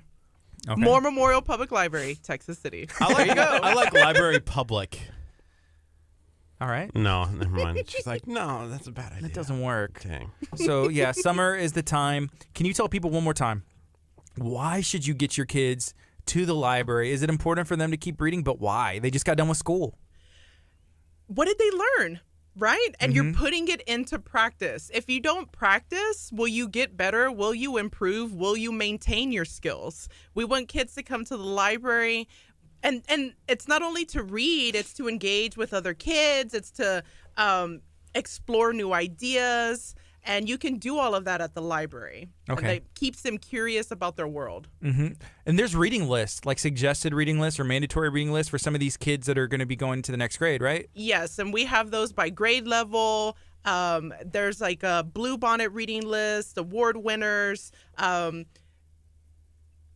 Our children's librarian has all of those lists in her department. And then we also have recommended lists that we put together as librarians for different genres. So if you like romantic suspense or paranormal romance or mysteries. Is that like Twilight, paranormal romance? Yeah. Okay. Something like that. And we have a lot of those, and a lot of people check those out. Did you see anything about Robert Pattinson maybe being the next Batman?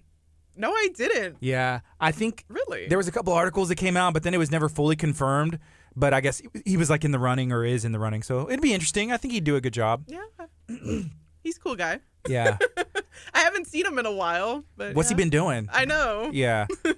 Did you watch the newest Marvel movie? The Endgame? Yeah. Yes. How was it? Do you give it a thumbs up, thumb down? Awesome. All right, just checking. I didn't like the ending. I haven't watched it yet. Yeah. It was awesome. I really enjoyed it. I liked it better than part 1. So Yeah. I liked it a lot. Kurt, I went to Detective Pikachu. did you like that? Yes. So you chose to see Detective Pikachu I over wanna see Marvel Detective Endgame. Pikachu too. Yes, I chose that over Endgame. But why? Because it was good. I grew up watching Pokemon. I realized that the Christian community shuns a light on Pokemon. It stands for Pocket Monster, Kurt. I get that, but I like it. I grew up on it. I enjoyed it, and I wanted to watch it, so I went and watched it. Well, I don't care that you watched Detective Pikachu, but I just feel like that kind of mirrors your life decisions.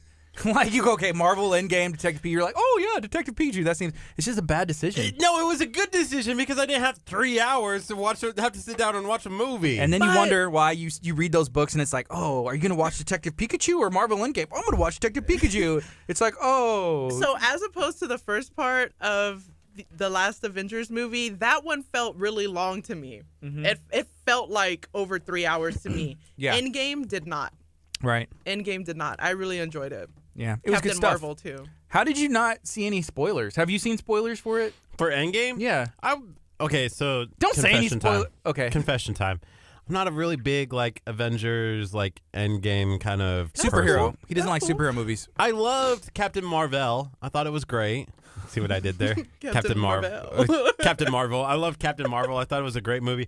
I've loved Wonder Woman. I thought was great, but I'm not gonna have to be like, oh, I have to catch the next one. Wonder Woman is in Marvel though. I know, but like that's what I'm saying. Is, Like I know, I haven't even seen all the Marvel movies. but that's my thing is if I want to watch a good movie, then I'll watch a good movie. I'm not going to go out and watch it just because it's part of a series.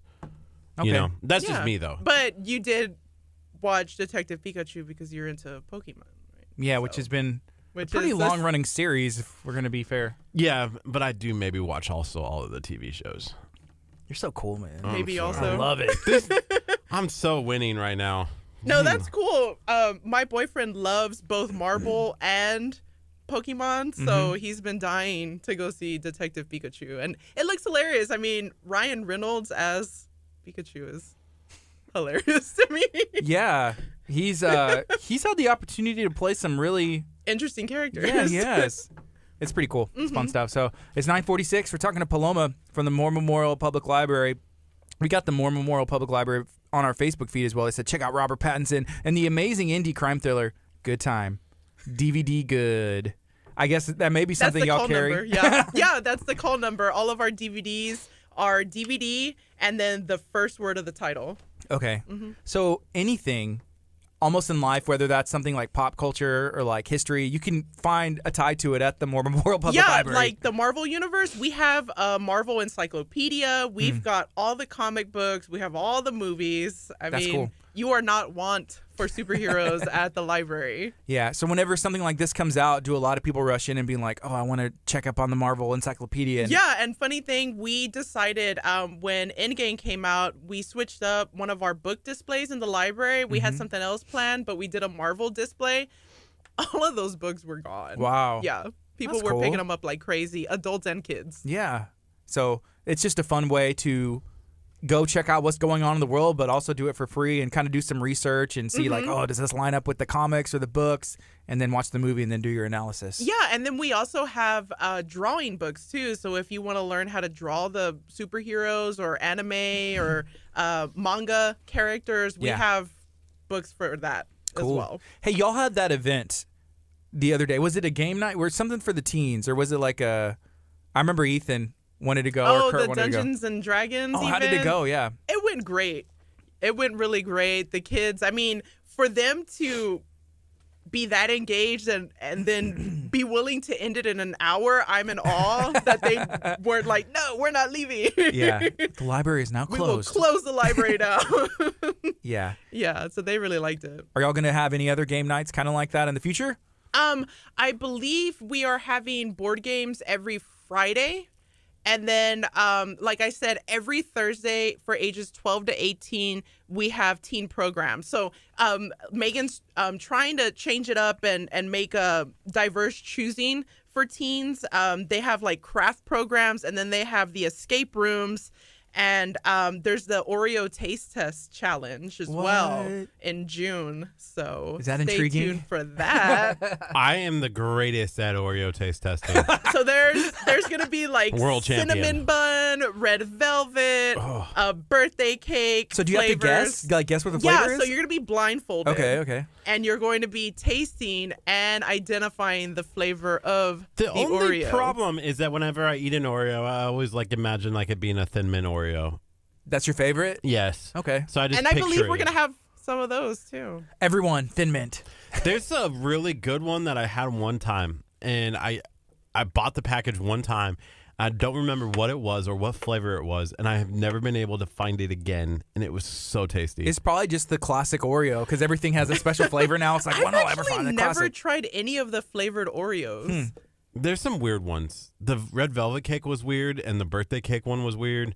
Oh, those are kind of weird flavors. If you're not Right. into them, then I love red velvet and birthday cake. I don't think I've had the Oreo flavors, but those are just like my red go-to. velvet is a very strong flavor. Yeah. Just saying. It's out there. I'll have the cream cheese frosting off the top. I did like the red velvet. There's not cream cheese, yogurt that's that has a red velvet that's really good. But I really like the Boston cream pie flavored yogurt. That's my favorite. Yogurt? Are we? I know. How did I'm we get like, on to yogurt? We were talking about ew, red velvet. yogurt. Oh, okay. No. I don't know. Okay. I'll back away. He's on a Back stream away. of consciousness right now. It's just whatever comes just to coming mind. with- He's Well, letting the people, sharing it with the people. It made sense in my head. Have y'all seen the thin Oreos? Because they had the double stuff. Those are all right. And then they came out with like half. It was like, oh, if an Oreo is too much, here's like a half stuff. Who's eating Oreos not to eat the frosting in between? Yeah. Like those people, it's called natural selection. Wow. Yeah. Don't hold back, Kurt, please. Don't hold back. For the Oreo taste testing, are you allowed to bring your own milk? Oh, that's a good question. Keep it on you. Just like in a thermos or something. You I don't need know. Just something like, to wash it down, right? But Yeah. do you dip? Are you both dippers? Yes. Sure. 100%. Oh, when I was a kid, I used to take one Oreo. The first Oreo I was going to eat, I just dropped it in the bottom of the glass. Boop. And I just let it sit there. And then the rest, I'm just like, okay. And I'm eating them. And then, like, I'm drinking the milk. And then when I get to the bottom, I'm like, oh, yeah. Bop, bop, bop. Just as it slowly slides down. And it's just mush. Absolutely. I'm not one of those people. And maybe that's why I also don't like cereal with my milk in it. Like, I want my hard, crunchy. Then it's not cereal? Yeah. It is. I get it. Wait, so how are you eating the cereal? Are you still pouring it in a bowl? Yes. And eating it with a spoon? Yes. Stop. He also likes the cereal bars, like from the gas station, that have like it's like made with real milk, and it's like I wish it wasn't. Like why? But it's like Rice Krispies or It's like still Lucky crunchy. Charms, and it has the milk thing on the bottom, which I've eaten those before. But before he moved to this donut fad, that was his breakfast every day. And I'm like, Kurt, that can't be good for you every day. Like I don't understand, want like once in a anything while, but soggy. every day. I don't like things that are soggy. And when you put milk inside of your cereal, it makes your cereal soggy. Well, don't like But let it that's sit the best, forever. That's like the best part of eating it with. I'm gonna hurt. You eat it. You eat it like at a normal pace. And I've seen you eat food; it doesn't last. So I know for a fact if you poured a bowl of cereal, there's no way it's just sitting there getting gross. soggy. No, I don't want that. No. Ew. He's really freaking out. I think we should stop. I'm not He's dunking my turning pink. Oreos. I'm like, this is gonna make me like gross. I hate like pizza, right? So people put if you have a cold pizza, right? Okay. You put it in the fridge.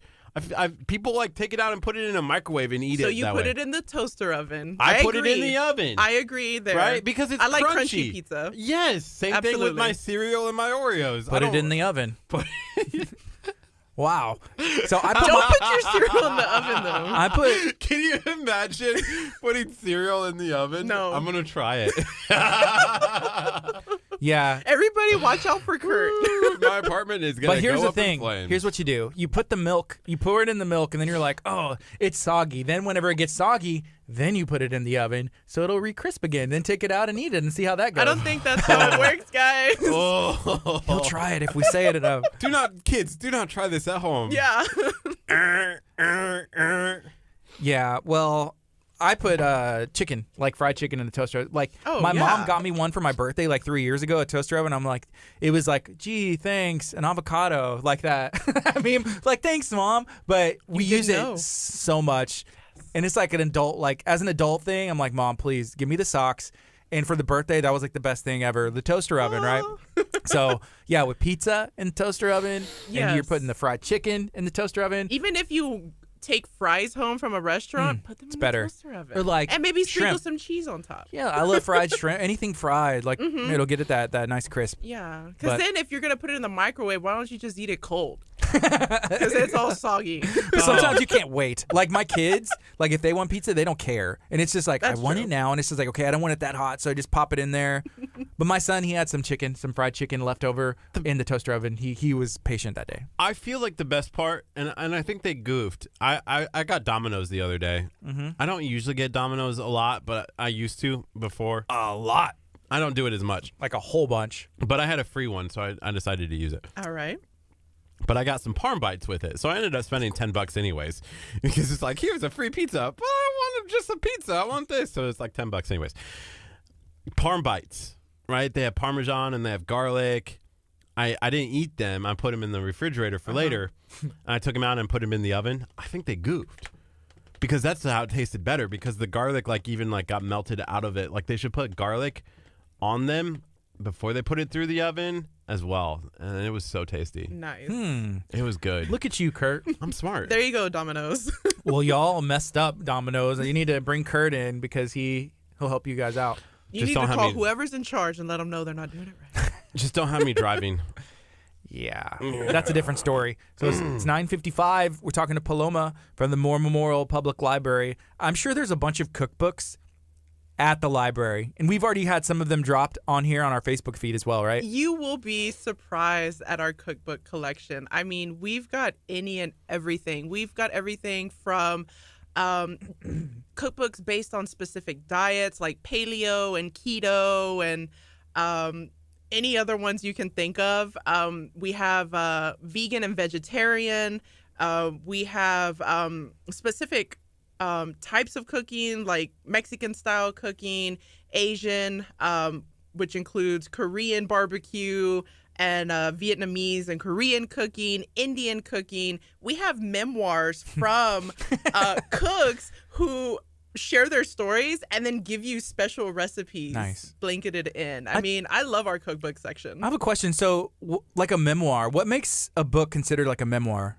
So they're usually recounting a specific time in their life. So like KHEA Radio, the Kurt Casper story would be like, oh, the memoir, the tell-all. So that would be more autobiography if he's telling like a really long story. Okay. Memoirs usually capture like a period. So well, maybe it would be like a memoir startup, because that's like his a period of time where you were a part of KHEA and what happened during that time. Yeah, that would be a memoir. So autobiography is like the entire life of someone. Yeah. It is. And we've got great memoirs. KHEA Radio is my entire life. Is it the beginning and the end? Yes. So this is when my life started and it ended whenever I got fired. Like at this moment. And wow. Hopefully that never happens. But KHEA Radio is pretty young, so there's a lot of time. Hey, is there anything else you'd like to share? We have about 2 minutes before 10 o'clock. Absolutely. So not only do we have books at the library, if you have a library card, you can come in and check out DVDs, audiobooks. We have digital audiobooks available through Overdrive. You download an app called Libby, enter in your library card, and now you've got a digital collection in the palm of your hand. Listen to books while you're exercising, cleaning, washing your car, or read on your way to work. If you ride public transportation, don't read and drive, obviously. Oh, yeah. But yeah. Yeah, I mean, your library card is more than just one book at a time. Mm-hmm. That's so awesome. You will also be greeted by smiling faces. We're always happy to help people, whether it's to help with the copier, because, you know, they can be kind of tricky sometimes. Yeah. Or creating an email account or looking for specific resources online. Let us know. We're happy to help you at the reference desk. Thank you, Paloma. Can you let everybody know your website and where they can view Taco Ventures as well? Yeah, absolutely. So if you're interested in all things related to tacos, visit wander-through.com or Wander Through on Facebook and check out Taco Ventures. It's a new collaboration between me and KHEA Radio. Awesome. Well, thank you so much for hanging out with us today. You're the best.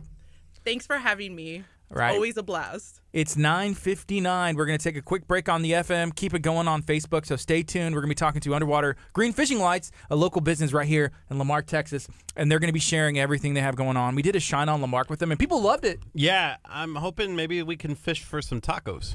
Ah, did you like be, hey, come back when you have some tacos? Is that I what did. You told them? I did. I told him, get back here and bring tacos. Well, we're going to take this quick break, and we'll be back. This is KHEA Radio, 99.5 FM. Coming up next is Carrie Job, One Desire. Stay tuned. This is 99.5 FM. It's Kickstart. We're going to be on till 11 o'clock right here. Paloma, you are awesome. Thank you. That might have been our best hour segment with you. Thanks. I think it went really well. It went really fast. Yeah, no kidding. Yes. We barely touched on anything library. We touched on a lot. Look, if you go back and look at all the stuff Luke said. Luke handled it.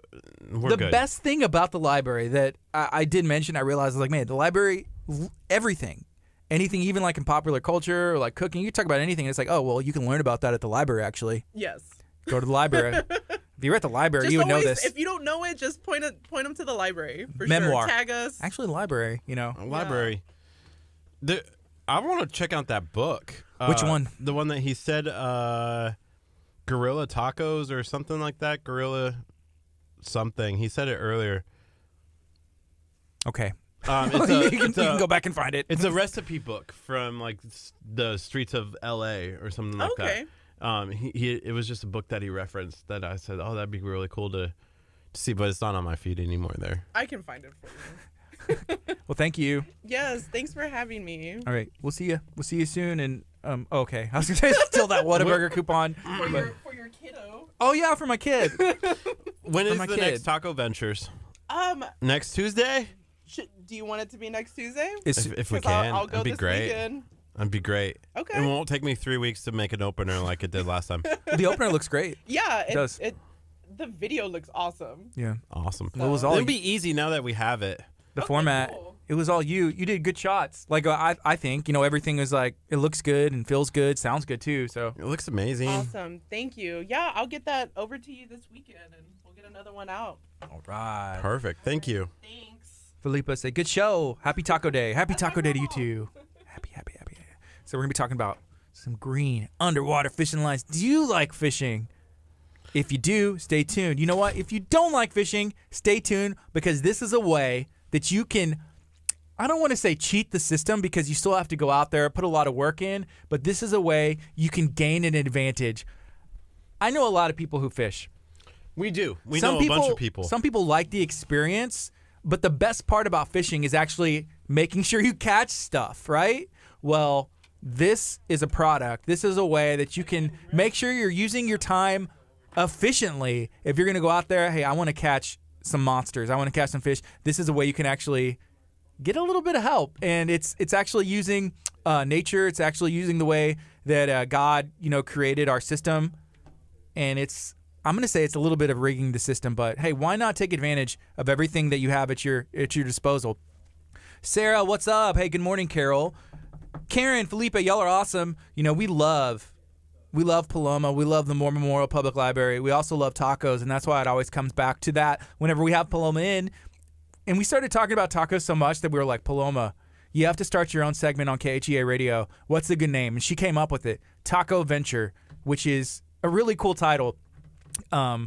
Kurt told me at first because she had mentioned it or messaged it to him, and I hadn't seen it yet. And I thought he came up with it. I was like, dude, how did you, that's really good. That's really good. And he was like, oh, Paloma did it. I was like, yeah, well, that makes sense. But she's awesome. She's one of the librarians there at the Moore Memorial Public Library. She's also the webmaster there at the Moore Memorial Library in Texas City. Shout out to them. We bring Paloma in every month. And we've been doing that now for, I'm going to say, probably about 6 months. And it's been a great segment, a great opportunity. And we're excited to see where Taco Ventures goes as we, in KHEA Radio, continue that relationship. But Sarah, how's it going at Prepping Sisters? Prepping Sisters is located in Leak City. If you're looking for meal prep, if you are looking for a way to start losing weight, to maintain, maybe to gain weight, or you need something special or something catered, Sarah at Prepping Sisters, they can take care of you. So hit them up. I know they have some community events sometimes and open houses. It's a great way to meet the people. It's a nice little facility there. If you are on, I'm trying to think the best way to get there, but it used to be Southern Boy. Ricardo Daniels Insurance Agency is right there next door. I went to one of the grand opening events that they had there. All of the food has been super delicious. So Sarah said, can I go on a taco tour? The answer is yes. We want to go on your taco tour where you prep all these tacos and we just go into Prepping Sisters and move from table to table. So, hey, how's it going? Good. How are you? Good. Good morning. Morning. Thank you for joining us. Absolutely. All right. So we're going to be talking about fishing, some green underwater fishing lights, and I'm excited. Awesome. Everything going good this morning? Yes, sir. You can put those on if you want to. Okay. And you can move this microphone a little bit closer and where it's comfortable, and perfect. You're good to go.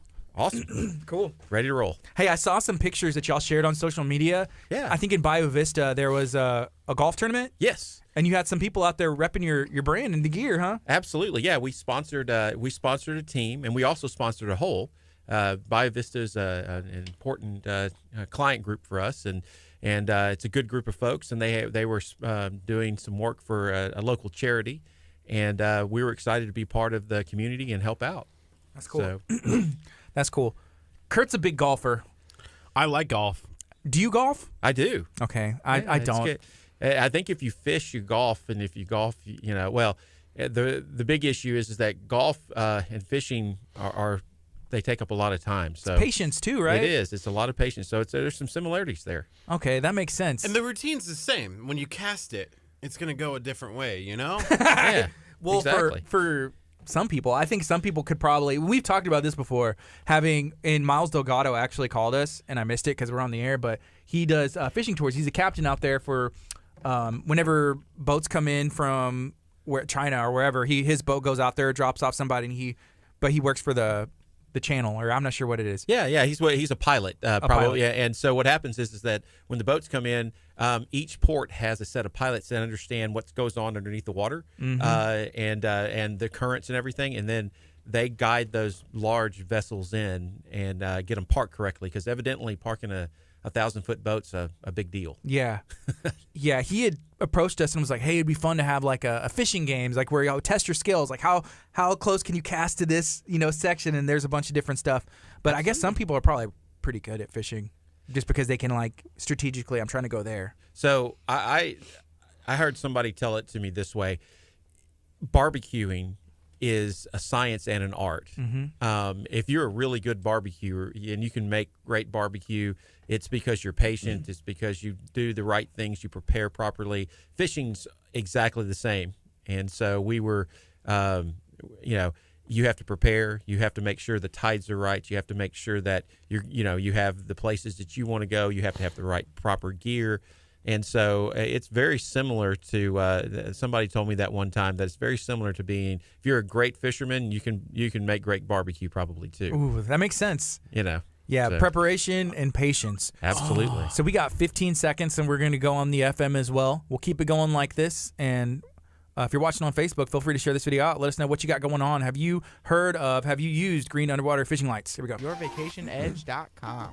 Good morning. You're listening to KHEA Radio, 99.5 FM. This is Kickstart. I'm Gardy. And I'm Curt. It's 10:07. Shout out to YourVacationEdge.com. They gave us a cruise to give away. Yeah, it's our featured video on our Facebook page. All you have to do is like, share, and comment, and then you have a chance to go on a cruise. We're announcing the winner May 31st at 7 o'clock. I'm excited. So one lucky pair is going to get to go on a cruise, courtesy of Your Vacation Edge and KHEA Radio. Yesterday we dropped some news really fast before we move on to talking to our wonderful 10 o'clock guest today. The Van TX is also providing transportation to Galveston and to the port, so you don't even have to pay for transportation or parking while you go on this trip. So it's basically all you have to do is Show go have up. fun. Be a Show person. Up, have fun. Be a person. It's all on us. So thank you to everyone who's partnered with us to give this cruise an opportunity. We're going to be announcing the winner next Friday, the 31st at 7 o'clock at Bayshore Grill. Even if you don't win and you show up to Bayshore Grill, I feel like you are a winner. 1, you get to hang out with Curt. Who doesn't want that? Right? 2, you get some awesome food right there. One of our local partners, and they are amazing people, and we support Bayshore Grill, and come hang out with us. But this is KHEA Radio, and we're excited to be able to give that cruise away with cruise planners and YourVacationEdge.com. So make sure you check them out. Shout out to Royal Caribbean. Shout out to the Van TX for being awesome. Again, this is Kickstart. We're going to be on till 11, and we're about to talk about green underwater fishing lights. Good morning, sir. How are you doing today? I'm doing great. How are you? Pretty good. Can you introduce yourself and kind of say, I guess, the name of the business and what y'all offer? Sure. My name is Chris Toombs, and I'm the owner of a company called Underwater Green Fishing Lights and Clearwater LED. We're located in Lamarck on 45 South at Exit 10. When you're driving by, you see those big green lights on the building, and that's us. So we are a kind of a unique company. We do underwater green fishing lights. And if you've been down to the Galveston area at night and you look out and behind the bay houses and other homes, you can see a bunch of lights underneath there. And if you see the big giant green green ones that are neon, those are underwater green fishing lights. We have the biggest and brightest underwater lights in the world, and we're a local company that services and supports them, and so we're really excited about that. But that's not where it ends. We actually have a lot more to offer than just the underwater lights. We actually also do LED overhead fishing lights that you can put on your pier, so that's an important thing. Lots of folks want both the underwater lights and the overhead lights to go with it. And now that they've stopped making the big stadium lights, really, we're the place that you can come get a great fishing light at a very reasonable price. We also do boat lights. So if you want to light up your transom or a drain plug, or you want to put lights inside your boat, or if you want to put light bars or big lights on your boat to go out and fish at night, we can take care of all that stuff, as well as gigging sticks, or gigging lights that are manual. And also one of our most popular items is an LED drop light, which allows you to take your underwater green fishing light anywhere you want to go. You can put it in your tackle box, and anytime you need an underwater light, or you want to see a fish show in the backyard, or in your pond or behind your house, or off your boat, that's a great light, and it's very cost effective, as well as a very what I would consider to be very durable. These lights last, these LED lights last up to 7, 8, 9 years. So something that's fun. So a lot of lighting. We call ourselves basically the marine lighting experts. If you need it lit up around water, and especially around salt water, we're the guys to come and talk to, because our stuff is all made out of really high quality stainless steel and aluminum, as well as other materials that last a long time, in the rough environment around saltwater. One of the things that you mentioned that I thought was really cool was the gigging stick. Can you talk a little bit about what that is? Sure. So we call it the Cadillac of gigging lights. And the reason is because it is a fully enclosed gigging light that is portable. So you just take it with you. And what's really great about it is that it's the only one in the world that has a rechargeable battery on it.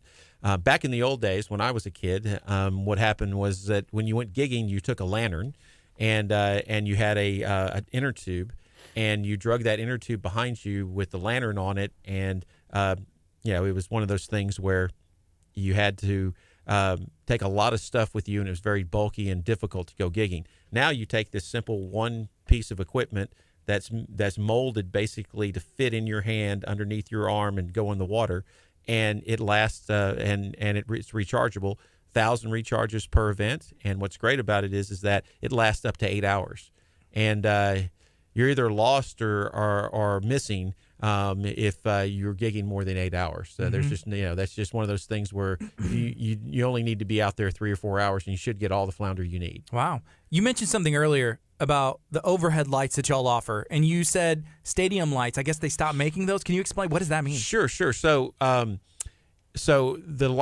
stadium lights that are used for fishing now, and if you look behind some of the houses, they have big white lights. Those lights are 1,000-watt lights that you would see maybe on a baseball field or in a park. And so what happened is that they're very inefficient. Energy and power, money-wise? Money-wise. And so the shift has been towards LED for everything. So everybody's refitting their houses as well as anything else with LED. And there was one particular model that was used primarily for fishing off of docks, and they stopped making that. It's called the Sportsman. They stopped making that about 6 months ago. So now everybody, we've been getting the word out about the LED lights and what the special things and unique things we can do with the LED lights. And now that that particular model has gone away, we've seen a major influx of folks coming to us. It basically... if you run that big light on your back porch all night, it costs you about $30. Wow. But now with the LED lights, it maybe costs you 30 cents to run it for the same amount of time. So you're saving money. You're saving a ton of money. Yeah, absolutely. Okay. And frankly, it's a better light. Yeah. So it's brighter, and it's more efficient in cost and in probably brightness and everything that it does. Right. So what differentiates it is that when you put that, there's a beam angle, and the beam angle basically says that when you're lighting up a baseball field, you want to see as much of the baseball field as possible. And what happens is that for a light to be effective over water, you have to get 6 to 8 inches of penetration into the water, or there's no point in having a light. So people that go buy lights from Home Depot or something like that and face it down, they don't have the right beam angle, and they don't have the right strength to actually get deep enough in the water to make any difference for fishing. Yeah. So that light, whenever you put those lights underwater, over water, can you actually see the fish that are swimming in there? Oh, yeah, absolutely. So the overhead lights, you'll get to see, you won't see them as well, but the underwater lights, we have amazing. If you go to our website at UWGFL, .com.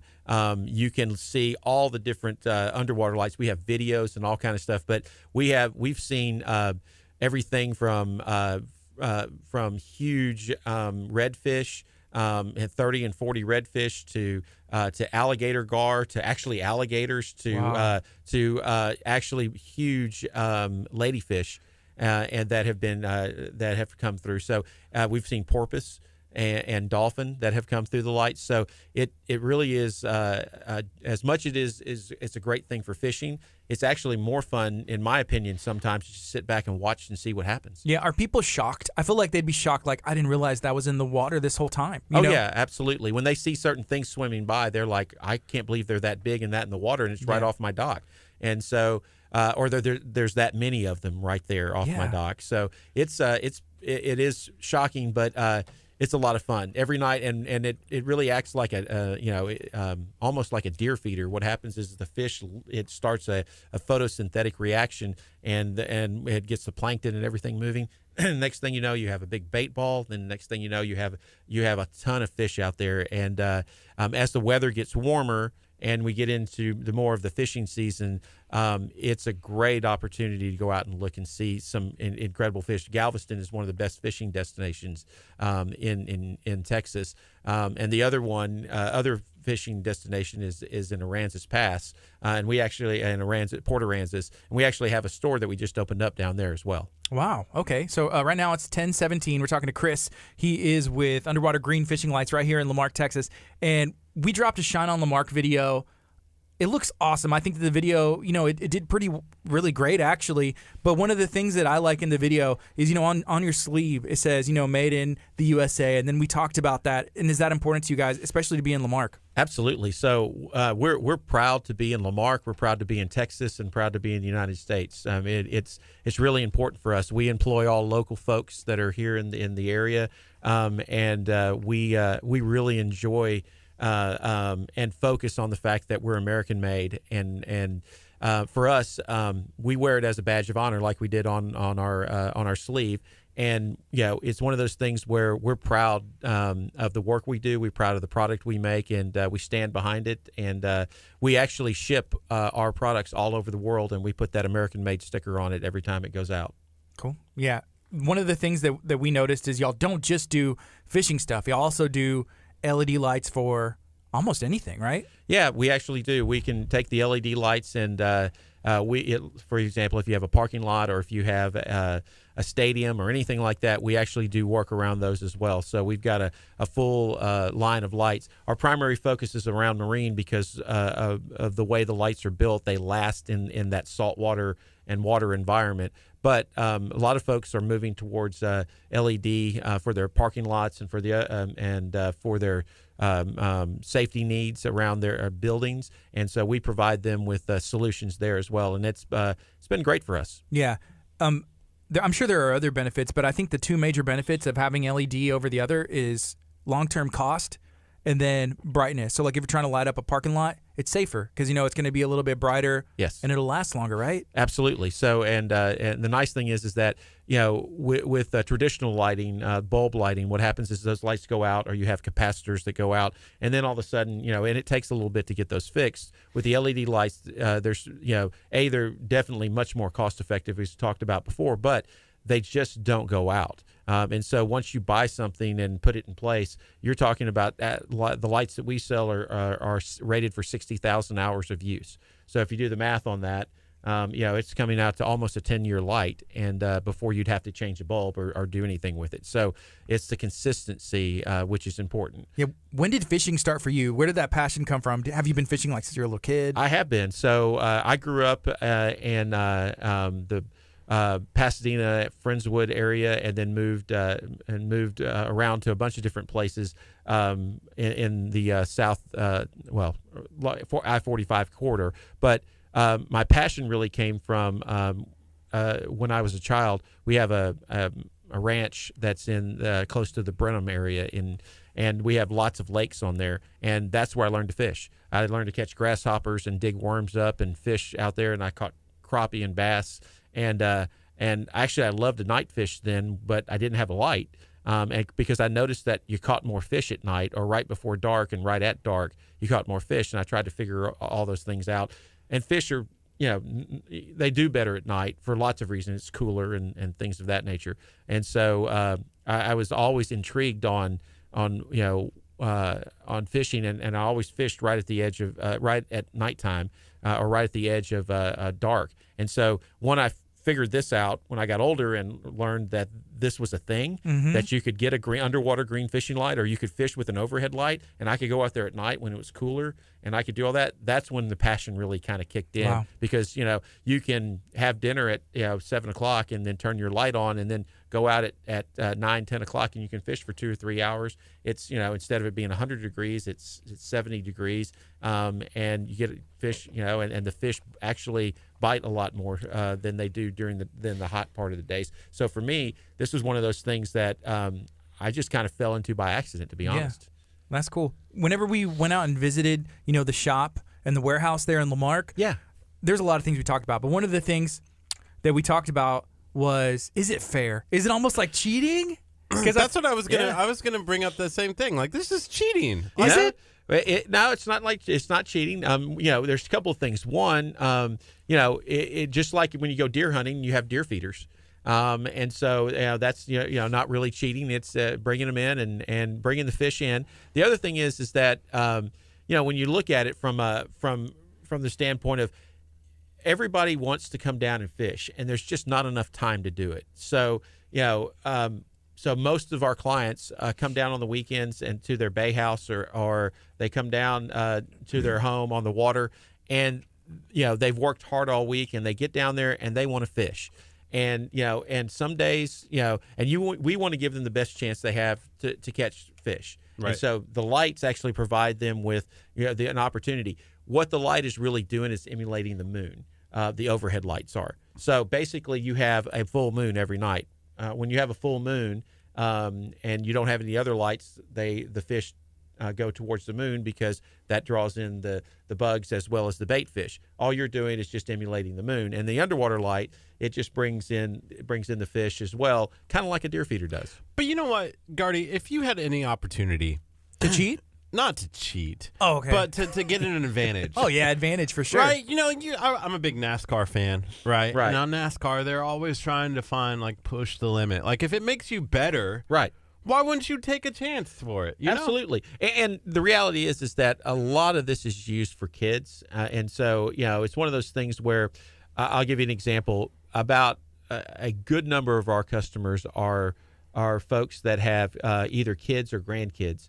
And when they come down, they want them to have a good time and enjoy themselves. So they get a twofold out of this. One, they don't have to leave at night and go boating, which is, it's always more interesting at night than it is during the day to go boat and go try to fish. So could be dangerous more. You can't see, right? Yeah, exactly. Yeah. I mean, we can light your boat up and so you can see. Don't get me wrong. But at the end of the day, it's a lot of folks, like when they come in at night, they want to park the boat and then they want to go fish. Well, the reality is that, and your kids are with you or your grandkids are with you, you want them to be able to sit out there, at night and fish and enjoy themselves and watch the fish. And so what we see is a lot of things that when we do this, it's really a lot for the kids. But I agree with you as far as pushing the envelope. Hey, if I've only got 3 or 4 hours to fish a week, I want to maximize that and make it as much fun and enjoyable as possible.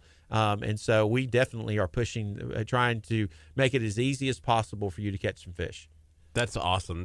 I love catching fish. Yeah. I love catching it and making it in my profile picture. There you go. That's We would like to fish more. So we have some friends who do some fishing. I actually see one of my friends on here, Paco. He does a lot of fishing, and I want to bring him in just so we can talk different things. But I talked to him about your company, and I said, hey, have you heard of the lights? And he was like, yeah. And he was kind of sharing some of the stuff because he has some friends in Bio Vista. Yeah. And they probably have, some of your lights out there. Oh, so he's sure. like, dude, at night, it's mind blowing. He said the first time and he fishes all the time. The first time he saw it, he said he was just like taken back, like, that's in the water right now. Yeah. Why am I not catching more? Exactly. Yeah, exactly. And it's just giving you that advantage. And we and it depends, you got to, when you get the light, it's not just throwing it out there. So they're, one of the things that our company is really good at is actually placing the light in the right place too. You don't just have a light and just throw it out there and then you hope for the best. We actually go out and look to see where the best place is to actually put the light.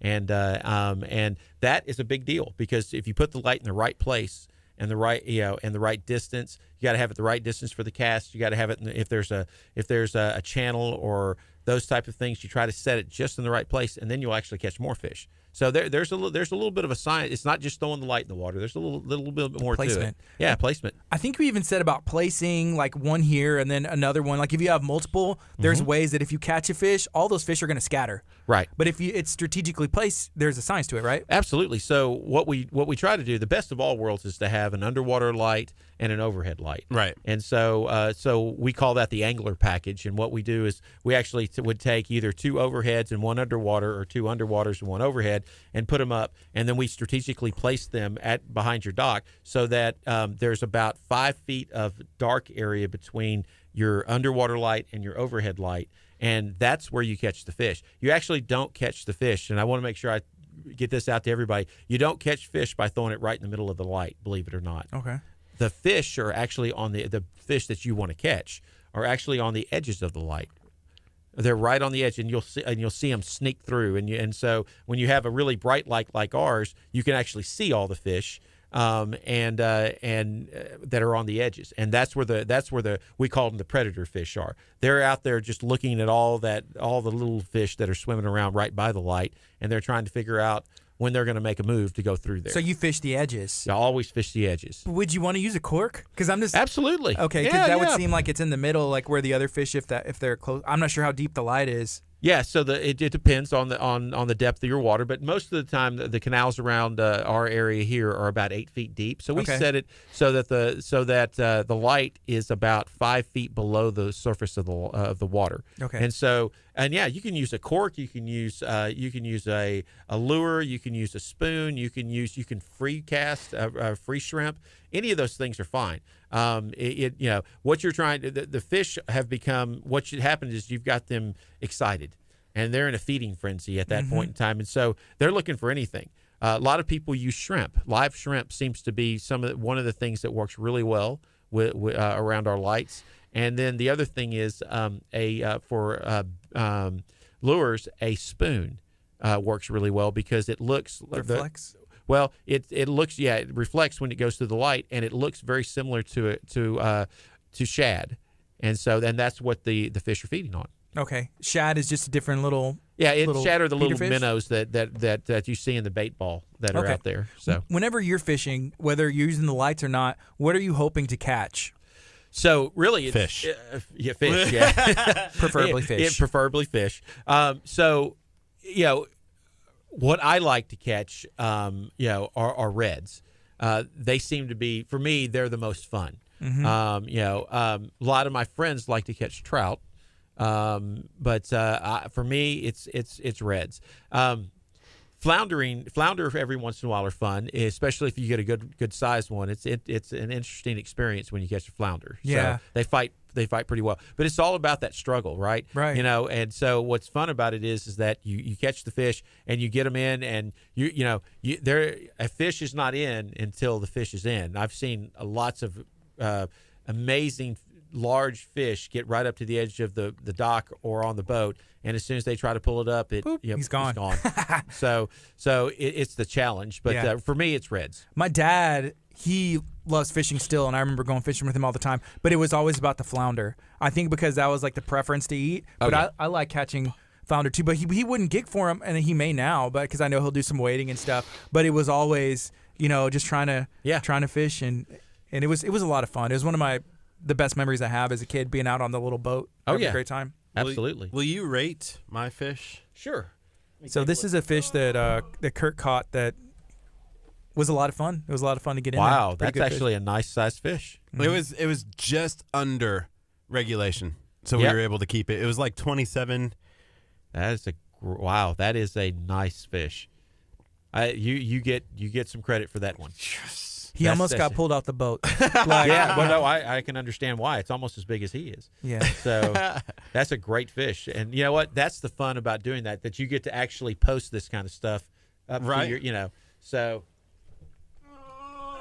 All right. So right now it's 10:30. This is KHEARadio.com, 99.5 FM. Kickstart's going to be on until 11. We have about 30 more minutes. We're talking to Chris from Underwater Green Fishing Lights. Let's talk a little bit about the logo, because whenever we went and checked out your shop right there in Lamarck, it's on the other side of Texas Pit Stop. So if you've ever been to Texas Pit Stop Barbecue, take like a tennis ball, throw it to the other side of I-45, and you may hit one of the green lights that are on the outside of your building. Absolutely. So that's where you're located, but you have some hats, some shirts, and it's a bunch of really cool gear. And I think the logo is part of what makes everything so awesome. Yeah, we love the logo. It's actually trademarked, and we really enjoy that. We go to the Houston Boat Show as well as to the Galveston shows, as well, League City Show, the Lamarck Fest, and we take our gear out there, and it sells quickly. Everybody loves our hats, and with the logo on it, our shirts, and we like it because it really differentiates us from all of our competitors, as well as it's just cool. I mean, I haven't seen one person. We haven't had one person come by and go, I don't really like that logo. Yeah. Everybody loves it. I'm just kidding. I'm kidding. I was about ready to, but I won't be that person. Not today. Maybe tomorrow. Okay. Exactly. Yeah. But no, we love it. It's it really does. Our brand awareness is built on that, and you should see our logo all over the Galveston and northern Galveston County area. So, Okay, Underwater Green Fishing Lights. Why are the lights green? So there are a couple of reasons. One, normally when the lights first started out, they were actually white lights that were put underwater, and because of the algae and things that are in our water here in the Galveston area, they actually look a little bit green. It's more of like a kind of a pea green, like peas look like, green type of a setup, and so everybody called them green lights. So we actually went through and said, that green is okay, but I think we can do better. Yeah. And so we actually went and designed a special light that has some special ingredients inside the light bulb, and now it is a bright neon green. And so a couple of things. The neon green light burns brighter and hotter, so that helps that photosynthetic reaction that we talked about. So there's some practical reasons for that. Secondly, it just looks better in the water. I mean, that neon green is just beautiful. Everybody, that's kind of our signature thing, is that really bright neon green 1,000-watt light that's the biggest underwater light in the world. Everybody loves that. So that's a great thing. But the last part is that, and this is the science part of it, is that green actually, from the studies that we've been able to look at, green actually travels, the wavelength travels a little bit farther in the water than any other light wave. In our particular water setting right here in the South Texas area. So, so in other words, you get with a white light, if you put it underneath the water, you get maybe an 8-foot circle of light. You do the exact same thing with a green light, you get a 15-foot circle of light. So it almost doubles the size of the light by going with that neon green. Wow. So a lot of engineering into this. Plus, you like green, right? I love green. Absolutely. Ever since you were little?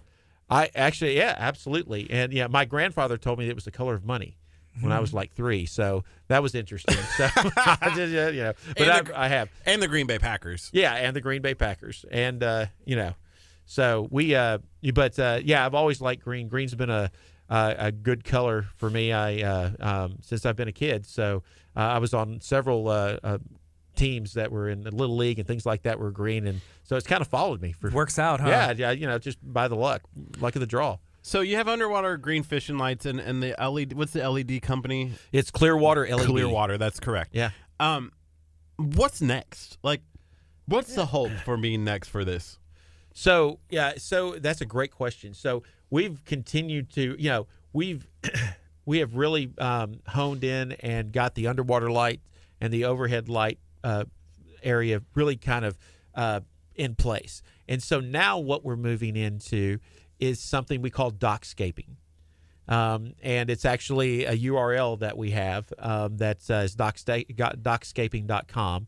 And it is our way of taking what you used to do for your yard. Remember back in the day, you'd have your yard, and then you started adding lights, and you started adding all kind of yard art and all kind of stuff like that. Well, now we're actually doing that for your dock. So when you build a new dock, you call us and we'll dockscape it for you. Oh, nice. And so not only will we put the underwater lights and the overhead lights, but we can actually put puck lights in so that we can light up your stairs, and when you walk outside, you have an ambient glow. We can do, and that's just on the lighting side. We can actually put fixtures up so that it's ready for fishing. We can, build in. We work with you on, your boat lift. We partner with folks that do boat lifts and all those types of things. So if you want your dock to be a show place, whether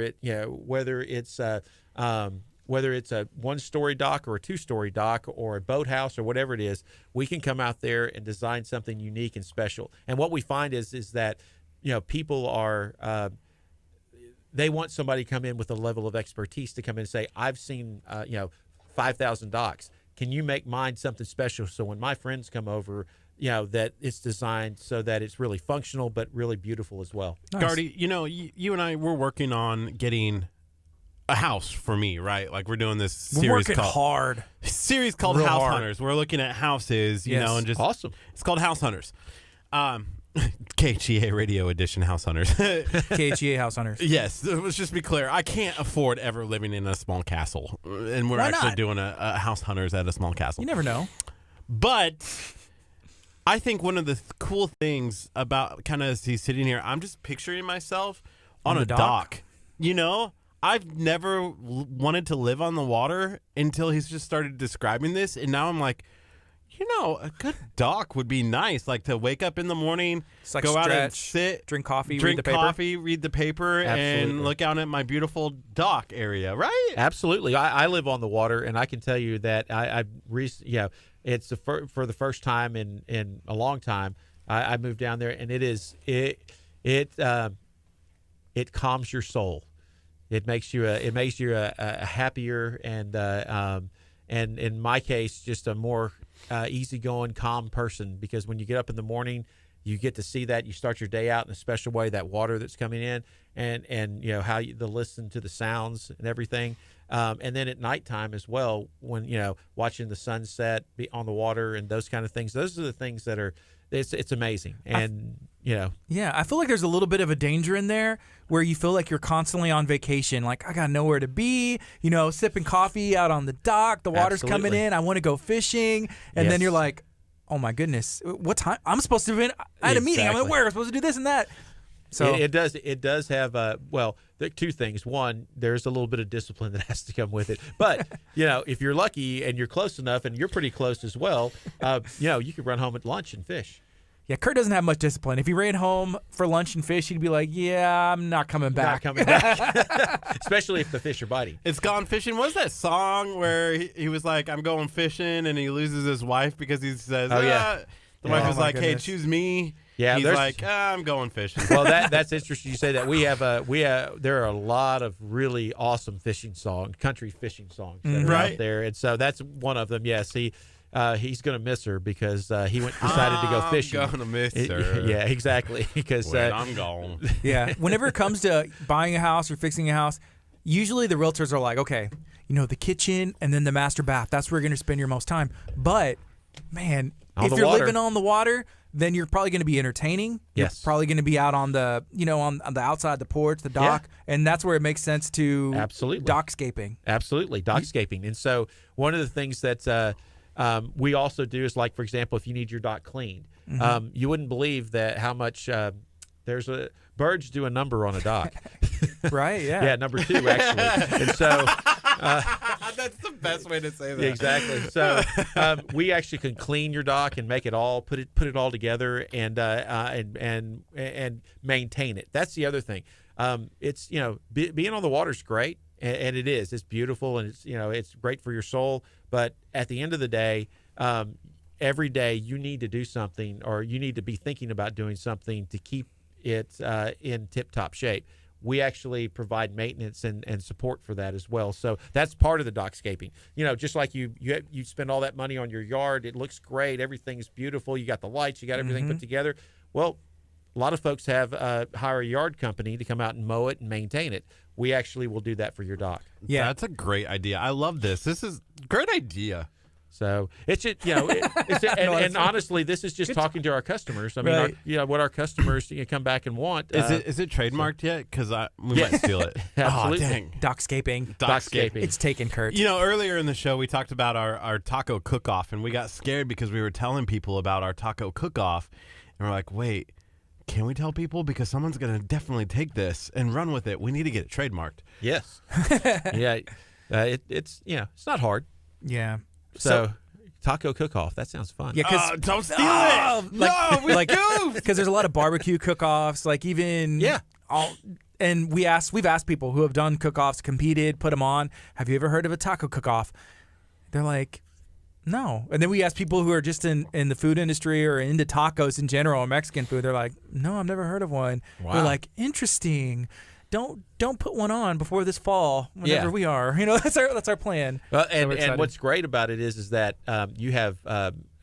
My experience in going to different places is that there's a lot of food trucks around that do great tacos, and they could all pull their trucks up and have an awesome cook-off, kind of like the barbecue cook-off at the rodeo. Yes. All right, you've convinced us. You can't steal the idea, and we'll make you a sponsor of the event. Absolutely. So, okay, we can do that. you didn't have to Because we love twist tacos. our arm for that at all. Exactly. I've got a bunch of great guys that work for us, and it's a little bit kind of like my own little duck dynasty. When the fishing's good, sometimes not everybody shows up to work.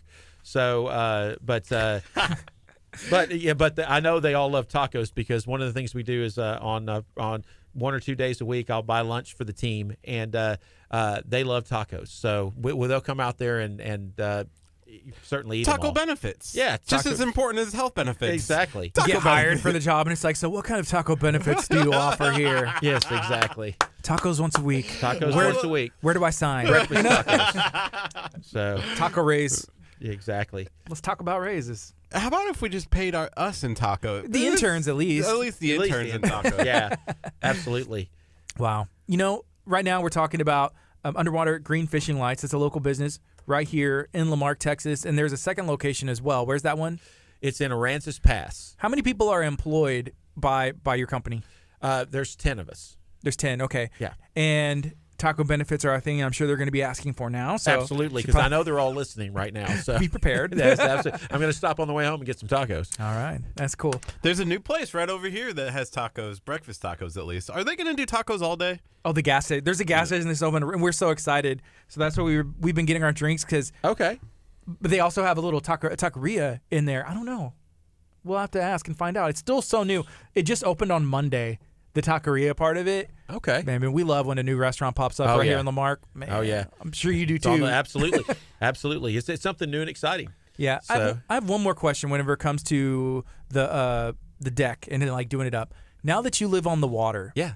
that may be another dangerous thing, because obviously you're the business. You're Right. the head of the business. You're the so you have to have the best dock. You have to have the best deck. And so are people going to be either like a lot of envy going on, like neighbor wise? So what I did was, instead of my dock being the be all end all, I Right. decided to make my neighbor's docks the be all end all. Ah. And so that way they can say, well, my house is but if you really want to see it, my neighbors. Yeah, And they're excited about it. So my neighbors both have several of my neighbors have awesome lights. It's stuff that we worked on in Dockscape together. Yeah. And did it together, and they're really excited about it. And it works, because a lot of times if the fish aren't biting over at my house, I'll just walk on over.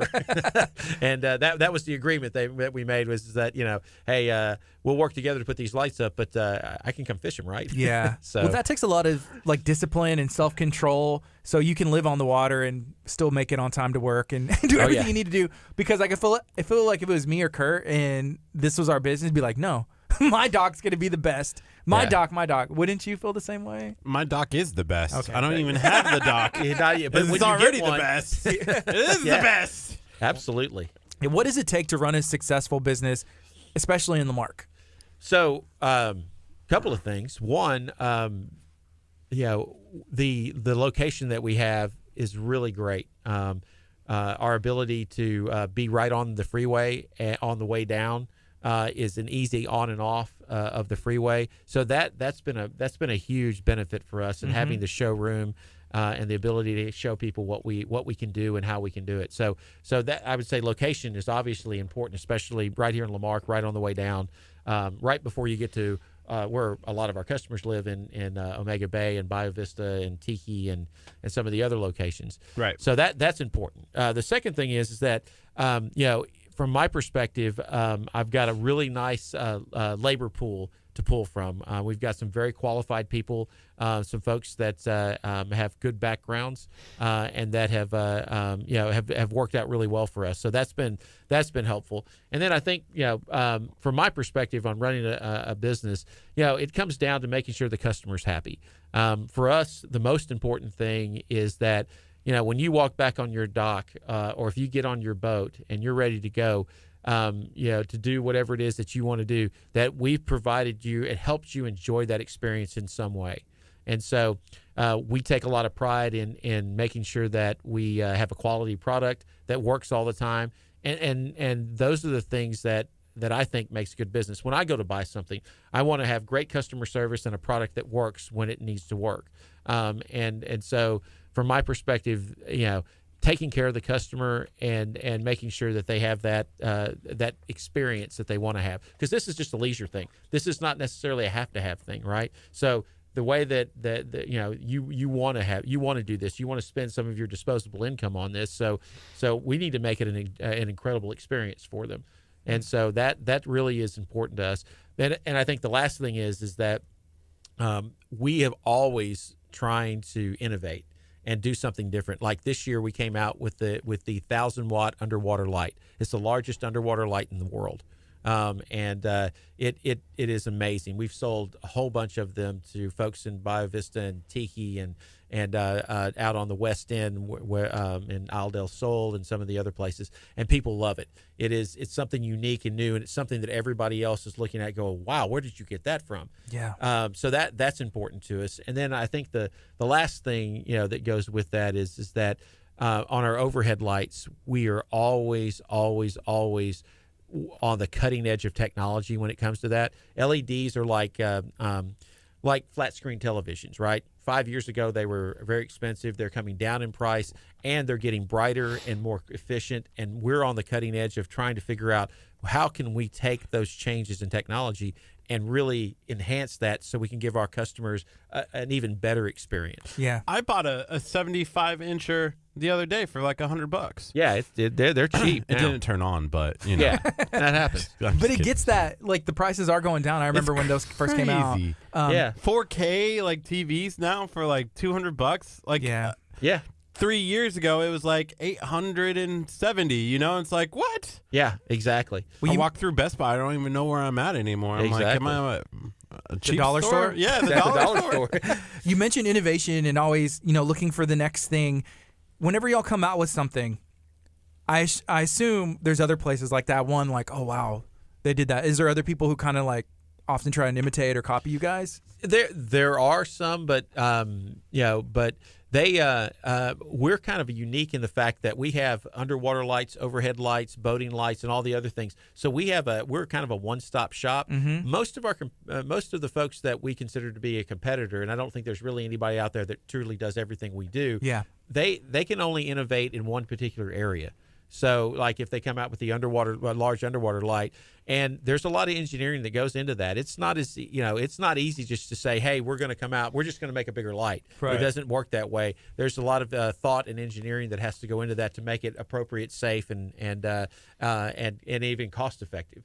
So there are a lot of folks that try, but but at the end of the day, we don't see a lot of people that are successful with it, and that's just because it's this is one of those things where there's a lot of research and development that has to go into things, and that frankly costs money. Yeah. And so if you're not willing to take those steps to do it, then and a lot of people aren't, then they try to imitate it, but ultimately they're not successful. So we've been very fortunate in that area. But again, that goes to the fact that we're we try to really focus on making it a really safe and effective product, as well as something that is high quality. Mm-hmm. Do you have an engineering or a business background? I do have a business background, then some of the folks that I employ or consult with are engineers. There are some basic things that I'm very comfortable with. Mm-hmm. Then obviously, just like with any business, when you get to a certain level, you need to bring experts in. Yeah. And so we bring experts in and have them look at it, evaluate it, give us their feedback, and then we go from there. I think the coolest thing was being able to check out the shop, like the warehouse, where the items were actually getting created, put together, painted, drying. Do you remember that? And getting that footage, obviously. It was, and you're like, hey, these are all the glass that's just sitting ready for the next step. And I'm like, what? That's so cool. Yeah. Mm-hmm. Yeah, it truly is a manufacturing process. It's not nothing comes pre-made. We build it from scratch. I mean, basically, you wouldn't recognize most of it when it first comes off the truck, and we get our raw materials. So it's a process, and we try to lean it out and do our Six Sigma approach to things and make sure that we're doing the right things so that we hit our certain quality metrics. But there's a very specific process that we go through, because the reality is that probably lots of people can go out and try to make an underwater green fishing light, but what they can't do is make 10,000 of them consistently over and over the again. The same way every time, with the same level of quality and the same level of consistency. I loved the gentleman who was shaping the inside. Yeah. Of the pipe. It's a PVC pipe, right? Yeah. So remember, anything that goes under salt water, if it's not even if it's aluminum or 3/16 stainless, that even rusts, believe it or not. So so a lot of what we have to use is plastic and plastiques type of setup. And so, we use some PVC. We use some other special design PVC coating, as well as some other things. So, but definitely use PVC in the process. Were you scared when we were filming back there, showing some them proprietary that someone's going to be like, all the real proprietary stuff had already been done for that day, so we were good. Okay, so we did a cook-off. We were actually doing our show live on location at the Galveston County Cook-Off, and Los Primos, who's connected with Texas Pit Stop Barbecue, was actually the winner overall of everything. Winning team, right? And we were there filming. So we have all of it on video, and there's been some offers from people who were like, hey, can we get that footage? Can we get that footage? Yeah. And we're like, pay us. We'll hand it over. Hand it over. Now Those you have to Primos figure was out like, you can never release this. Exactly. You can't. They're good. They're good guys. No, they are. We eat there all the time. We love them, and and that's the other thing is we support the Lamarck area too. We try to buy everything that we can locally within the Lamarck area and within the region here. We're kind of like, we look at it kind of like as the restaurant that buys local and makes local. We try to do the same thing because we hope that they'll do the same thing for us. Have you had the Casper sandwich yet from Texas Pit Stop Barbecue? I have not. That may be on my list for this afternoon. You got to go to Texas Pit Stop Barbecue. It's a brisket mac and cheese sandwich. Oh my goodness! So you get the brisket sandwich, but it has mac and cheese on it inside of the bun, and it's delicious. That is, and it's cheap. It's affordable. Yeah, and it's going to stick to your ribs. Oh yeah. Forever. Exactly. I like that they customize stuff. Like, we'll go in there and ask for some off-the-wall stuff, and they're like, oh, it's these guys again. Yeah. And we say, like, hey, can you do this? They get mad at us. They're like, these guys. Not these guys. No, but they'll do it. And that's the really cool thing that we like. Whenever you support a local business, like yourself, you can meet the owner. Oh, well, we do it all the time. Examples, like instead our standard cord length is 65 feet for an underwater light. Sometimes we'll put it. They want a 100-footer or they want a 150-footer.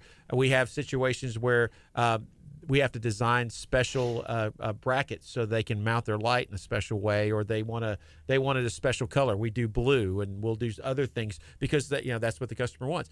And I go back to that, making a successful business is making sure the customer walks away happy. And sounds like Pit Stop Barbecue's doing the same thing. Yes, sir. Yeah. So no two docks are the same.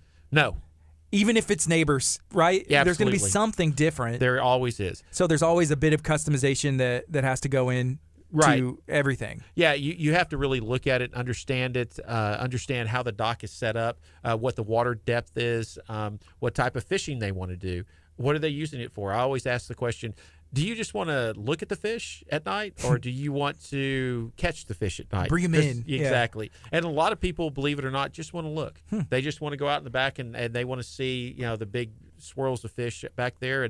And my wife goes on the back porch, and her and her friends come over, and they'll sit on the back porch and they'll watch the fish. Yeah, just hang out. And just hang out and have a conversation and sit by the fire pit and just enjoy it. And of course, I'm up there just chomping at the bit trying to go catch all the fish. So, but if I were you, I'd be like, okay, all of your friends, everybody take a poll. If we spread out between all the lights, we can catch more fish. Okay, exactly. let's do this now. Let's go. Let's get after it. So, but a lot of people actually just want to look at the fish. So, it has, but again, you do have to customize things, and that's what we're really good at, because we have 3 teams that go out all over Texas to do the installations and do the maintenance work, and it really pays off to have people on the ground that can meet with the customers and make sure it's perfect for them. Do you have like teams of people that just go out and fish and use your products, or just kind of show it off? We do. We actually we are with a company called with an organization of veterans called Army Bass Anglers and Redfish Anglers, Army Redfish Anglers. And what they are is they're a group of veterans that that go out and do charity work for all places all over the Texas area, and they sponsor fishing tournaments for kids and disabled veterans and things of that nature. And they exclusively use all of our products when they go out and do that. And they have probably about 25 or 30 fishing events a year. Wow, was there one that just happened not too long ago? Yes, in Galveston, right? Yes. Yeah, and y'all were involved with that. Absolutely. Our friends at Texas Pit Stop were too. Arnold, he's on a cooking team that competes for Houston, and they went out there and they were helping to feed some, lunch and some stuff to the people as well. So that's awesome to see. So you support, the veterans and just these awesome causes. Absolutely. And then, we also, being involved in the community is really important to us. So we support and have provided at no charge to the group the group down there that's at Kickstart base, and they actually have disabled vet kids as well as folks that have all kind of interesting life problems. They come down there and they get to stay at that beautiful location and fish. And one of the things that we do, Cody is the gentleman that is the head of the fishing program there at Kickstart base, and we worked with him and put lights in everywhere. And the other day he was sent me a picture, and it's a young boy that doesn't have arms. He had to fish with his feet, and he caught a fish off of our lights. Oh, my goodness. It's the first fish he ever caught. Wow. And then there was another little girl that had never seen the ocean before, and she came down, and she caught her first fish off of the lights too. And Cody couldn't get her inside after that. She just wanted to stay out there all night and fish all night. So, to be honest with you, those are the kind of things that, as a business owner and as a human being, that makes it all worthwhile. Yeah. And we certainly enjoy being part of the community and being engaged with the community, because this area is home for me and has been, and I want to make it a better place. Yeah. So we have about 1 minute left. Okay. Can you remind everybody one more time how they can find you on the internet? Maybe find your location, come tour the facility right there, the showroom. Absolutely. And then what you guys offer. Absolutely. So we are underwater green fishing lights and Clearwater LED. We are located at 2215 Gulf Freeway. That's off of exit 10 at Lamarck. So if you exit 10 coming from Houston, take go to the light, go straight through the light about 100 yards, and we're on the right-hand side. Or if you're coming from Galveston, just do a U-turn there at exit 10, and we're right there. We provide all kinds of underwater lights, overhead lights, fishing lights, boat lights, dock lights, anything you can imagine that is related to marine lighting. We can do it for you, whether that's for fishing purposes or even for business purposes. And again, one of the new things we're talking about is dockscaping, and we'd love you to come into our showroom and sit and talk to us about how we can make your dock something that is amazing and enjoyable for you and your family. All right, That's what's up. We appreciate you coming in and hanging out with us today. We want to Thank have you. you on again, and we'll be checking in soon because we love fishing and we love having you on. Absolutely. Appreciate it. So right Thank now, you so much. it's 11 o'clock. This has been Kickstart. Tomorrow we're going to have an awesome show. I believe we're talking to Santa Fe Water Services. Yes, we are, and then we're also talking to the second annual Falling Tide Music Festival that's yeah. taking place in Galveston. Our good friend Lida is going to be performing, and then they're going to have a bunch of other artists there as well. This is KHEA Radio, 99.5 FM. Coming up next is Covenant Worship. Can't stop singing. Stay tuned. If you're watching on Facebook, you can also still share this video out. We appreciate you making the time to hang out with us today. This has been Kickstart. We'll see you tomorrow morning at 8:30. Bye, guys!